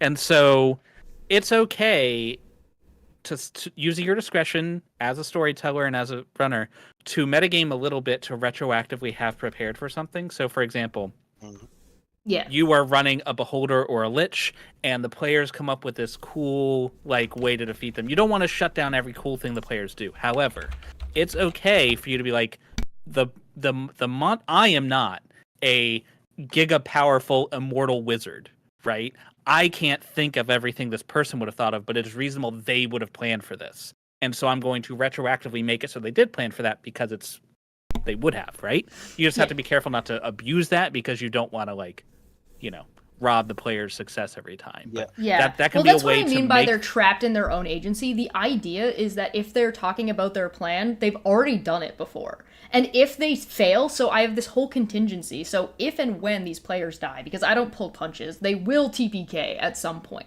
When they TPK, the game's not over. They go back. And now if they want to make a different decision, they have to start rolling Constitution saving throws, and they have to start rolling, like, to not vomit, and they actually get to roll to see if they can even make a different decision. Okay, I have a bone to pick, Zero on Mad Mage. So, Mad Mage, are you talking about 5e's Mad Mage, previous incarnation? 5e's Okay. Mad Mage. 5e's Mad 5e's Mage, as written, the supplement as written blows. Yeah, It's awful. it's disgusting. I It's cannot terrible. stand it. However, I strongly think I've run it, and it was my favorite adventure I've ever run in my life. But it could be done great. Just you wait. have Yeah. the key is you have to treat what they gave you as a campaign setting, not an adventure. Yeah. They didn't Yeah. give you an adventure. They gave you a world to make an adventure, right? Take the dungeon and take the factions and monsters and stuff and make your own thing out of it. So if anyone's going to run it, I strongly recommend you if you're running Dungeon Mad Mage, look up The Companion. It is a companion supplement made for DOTM, which puts a framework, actual narrative around the whole dungeon and goes floor by floor and fixes all the inconsistencies and problems and fills the world with stuff. Because that's the problem, is Dungeon Mad Mage as it exists is empty and boring, right? Yeah. But as a campaign setting, it is a world run by a nigh omnipotent, insane wizard, so it can have anything. And what's great is it's not. People look at it like it's a 23 level mega dungeon slog. It's not. It's 23 loosely connected adventures. So at any point, if your players are bored of hack and slash, cool. The next dungeon's a whodunit murder mystery, and if they're bored with that, the next one is hobgoblins on laser bikes. Like, it can be literally anything you want. Great. The next dungeon after that is American Election. The next dungeon after that is Tucker's Kobolds, which is a thing I did. And if you do it as written, it goes back to the original inception of Curse of Strahd. And why is there a vampire in this room, in this nameless dungeon? It doesn't make any sense. Yeah, I liked so Tomb of Horrors and what's the something of Annihilation? There was one like the big Orb of Annihilation one that's like for like level 30. in the original Tomb of Horrors there is a giant face in the wall with a hole in the mouth, and if you crawl into it, I think after 10 feet there is an Orb of Annihilation. If you go into it, your character is erased from existence. You can't do anything against it. Roll a new character. It's so stupid. I have the Lich in my game. They are about to run into him for the first time. He is the only... Yeah, the Lich is a goblin, by the way, because there's nothing limiting that a Lich had to be a human. There's nothing in the rulebook that says a goblin Just can't have be to that. be magical enough. If you are a powerful goblin, you can do it. Yep, so we've got a powerful goblin Lich. They have no idea. He's set up he'll be like, I'll read your future I'll tell you your future for 50 gold. And of course he speaks like this, so he's just like 50 gold. And he's just like, no, seriously, I can tell you your future. Watch, that lady over there, she's going to die. And then she dies because he just cast Finger of Death. Yeah. And there's like a little, like, he's got like the stuff. I rolled on a random table of stuff at his little, like, set up little fucking place. And he's got like a little crystal ball because he's still a divination wizard. He still knows how to do all that shit. So he's just like, I'll tell you, would you like... And one of the things he pulls out is he pulls out a deck of cards. Would you like to pick a card? 50 That gold. is dangerous. It Do is not draw from that card lightly. It is the deck of many things. So at the end of my Tucker's Kobolds and Dungeon Mad Mage, as a reward, they got to Hallister drew from the deck of many things for them if they wanted, and I actually bought a set of tarot cards Nice. so they could draw the cards physically in front of them, which is pretty fun. Terrifying. But I think Tomb of Horrors or a Funhouse dungeon like that could be fun if you linked it with that time loop idea. Because the weird, stupid, you died for no reason thing is only crappy because you lost a character. But if it's just like, oh, you have to go back to square one, and then you kind of fast forward through the dungeon parts they've done. So it just kind of they're not at the point. Yeah, no, that's the Lich's Lair. Ostensibly, that's the Lich's Lair when they get to go through it. They're gonna die over and over and over again. They're gonna eventually get through it. They're gonna die in circumstances where they have no choice but to die. It's like, oh no, look, this time I made my death saving throw. No, you didn't. You fucking died, dude. So they're gonna have to die a couple of times. I'm really looking forward to it. They're gonna be so frustrated. It's also that the original Tomb of Horrors was written basically to fuck over players who got too cocky. It's not a dungeon that is written to be fun or entertaining. Oh no, it's totally a meat grinder. Like the whole point is just to see adversarial. how far you can get. Yeah. So I intend to like have this Lich's Lair set up in a way that is going to allow them to do exactly that. And so like have them fighting things and running into things. And so they already know the answer to the puzzle. They do, the players do, the characters don't. They're experiencing this again for the first time. One of the things that I recently had them do is they went to bed for one night, and I had them roll up their characters as if how their characters would be at level 15. And had them go to the place where they're going. And instead of having the situation where that they were at level 4 doing this, they go and they fight a guy there who transforms into a quaddle, and they murked him. They just completely murked him, and one of them started using shadow magic, and the other guy who's a cleric of Palor was like getting a weird fucking vibe off of that weird magic that guy just nuked that guy. And so, like, when they came back, they're level 4, they go through, they're talking to this other guy, and they find out that, oh, no, there's another dude who lives near here who's, like, a holy man. And then the holy man shows up, and it's that same fucking dude. But the players don't, like, the characters don't know, because they just had, like, a weird dream sequence that they kind of remember, and they kind of don't. But the players are like, Jesus Christ, it's the fucking guy. What are we going to do about this? But they don't even really understand why they were killing that dude in the first place yet. Speaking, talking about the players knowing something, something that I started doing probably a year or two ago on Matt Colville. Matt Colville's excellent. If you haven't watched his videos of running the game, I strongly recommend doing it. One of the tips I took from him was cutscenes, which you use in video games all the time, right? Yes. But one of the problems with running a TTRPG is often there is a bad guy off doing bad guy things, but the players rarely get to interact with him directly. Right? And so sometimes there can be this little disconnect. That's what makes Strahd so good. Right? Yeah. So what you can do to alleviate that without breaking verisimilitude or like trying to make wonky reasons why he's around, you can have a cutscene. So they do it a major thing. You cut to the bad guy doing bad guy things. And it's even better if he can talk about how frustrating it is to have these goody two-shoes messing up his plans, then the players feel good, you know? But the characters don't know that, but the players will feel like so the characters haven't met the bad guy doing something. But the players will feel like they know this bad guy, and it gets them invested, which is really what you're after. They do that. That's what makes Baldur's Gate 3 feel like really good. I really like the idea of running a character that is like he's a twirly mustache villain. Like, and that's the joke. Like, it's a game where he is like he is legitimately like he's in black and white. He has a twirly mustache and a top hat, and every time like they keep fighting him, but he keeps getting away, and it's just like, and he's just like, you'll never catch me, and he like dimension doors, and he's just gone. My joke character in D&D is an atheist, so it's a concept I haven't run before, but I want to run an atheist in a Forgotten Realm setting where the gods definitely exist. Like, have an atheist absolutely, paladin. It's so fun. Yeah, and so like the atheist would be like the flat earther of that world, like a straight up Yes. conspiracy theorist, you know? I have, like I No, said my earlier, I have thing's an like- entire sect I of have this. never seen a god. In this other area that they haven't gotten to yet, there's an entire cult of atheists. And they then they're like, well, we can do magic just like you can, clerics. Look, you're healing Yeah. people. Look, we can heal people. It's because some of them are paladins, and so they can do that. And so they're just like laughing in the face of the gods, who definitively exist. But on the other hand, I also put an entire town that exists, and that it's a secret town, and it's a secret society that runs off of ostensibly steampunk almost, and actually like more electricity and stuff, because they are anti-magic and they hate magic, so much so that the whole town is on top of an anti-magic zone that is so powerful it'll turn off a warforged.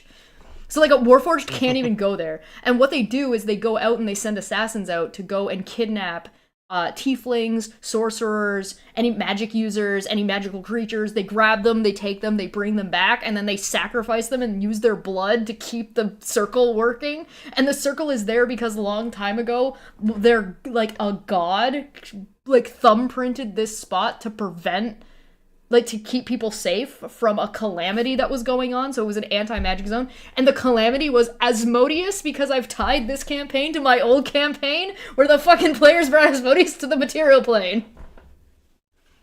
So like I've got but so they're obviously hypocrites and they're obviously problematic. Pretty Yeah. awesome, yeah. But like should, their of course, be distrust hypocrites. their distrust is reasonable, because the reason everybody is a tiefling is because Asmodeus was on the material plane. And the reason Asmodeus was on the material plane was these fucking player characters that brought him to the material plane. And the reason they brought him into the material plane was because they needed him to be there. And the reason they needed him to be there was because, well, one, they did it by accident. But the reason he needed to be there was because the Far Realm was encroaching. And so Asmodeus had to rewrite the contract that blocked all the gods outside of the fucking material plane. If you have a group of religious fanatics, I think it's required they be hypocrites. I think there's no other way to do it. Well, technically, these guys are not religious fanatics. They just hate magic to the point of absurdity. Well, fanatics of any sort. Yes. Yeah. Yeah. So it's like a grand old time. Going back to the cutscene idea, there is a really great book. It's called Play Dirty by John Wick. Not that John Wick. That basically says, as a GM, you have to play dirty. Sometimes you have to break the rules to make it more fun for everyone. I also but just he realized... also has... Sorry. Yeah. I also just realized that they're the Amish. In a world that's all magical and everything's they working, these guys are like, no. Technology thing. Yeah. He also Neo-Luddites or proto-Luddites. Magic is weird. It doesn't follow the rules. But he also has some other great stuff just as GM tips. And one of the things I've been using very regularly with my Vampire the Masquerade games is kind of the same idea. To say, have the characters, but one of the big problems of Vampire the Masquerade is the characters are very low level in the dirt, and they don't see the big machinations that all the antediluvians are doing.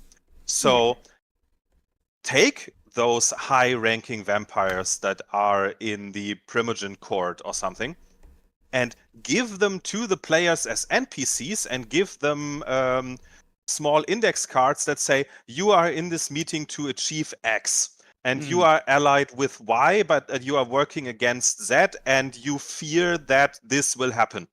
And let them play out the meeting, and they will be much more engaged, and even if their characters don't know, they know that they are actually in this adventure type thing because someone at the top is trying to wrestle something away from someone else.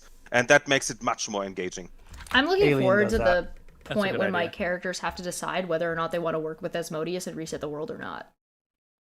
Because, like, they can choose to work with Asmodeus. Asmodeus is trying to reset everything to keep the Far Realm from encroaching. So at some point, the characters are going to have to run into this problem where they have to start dealing with the Far Realm.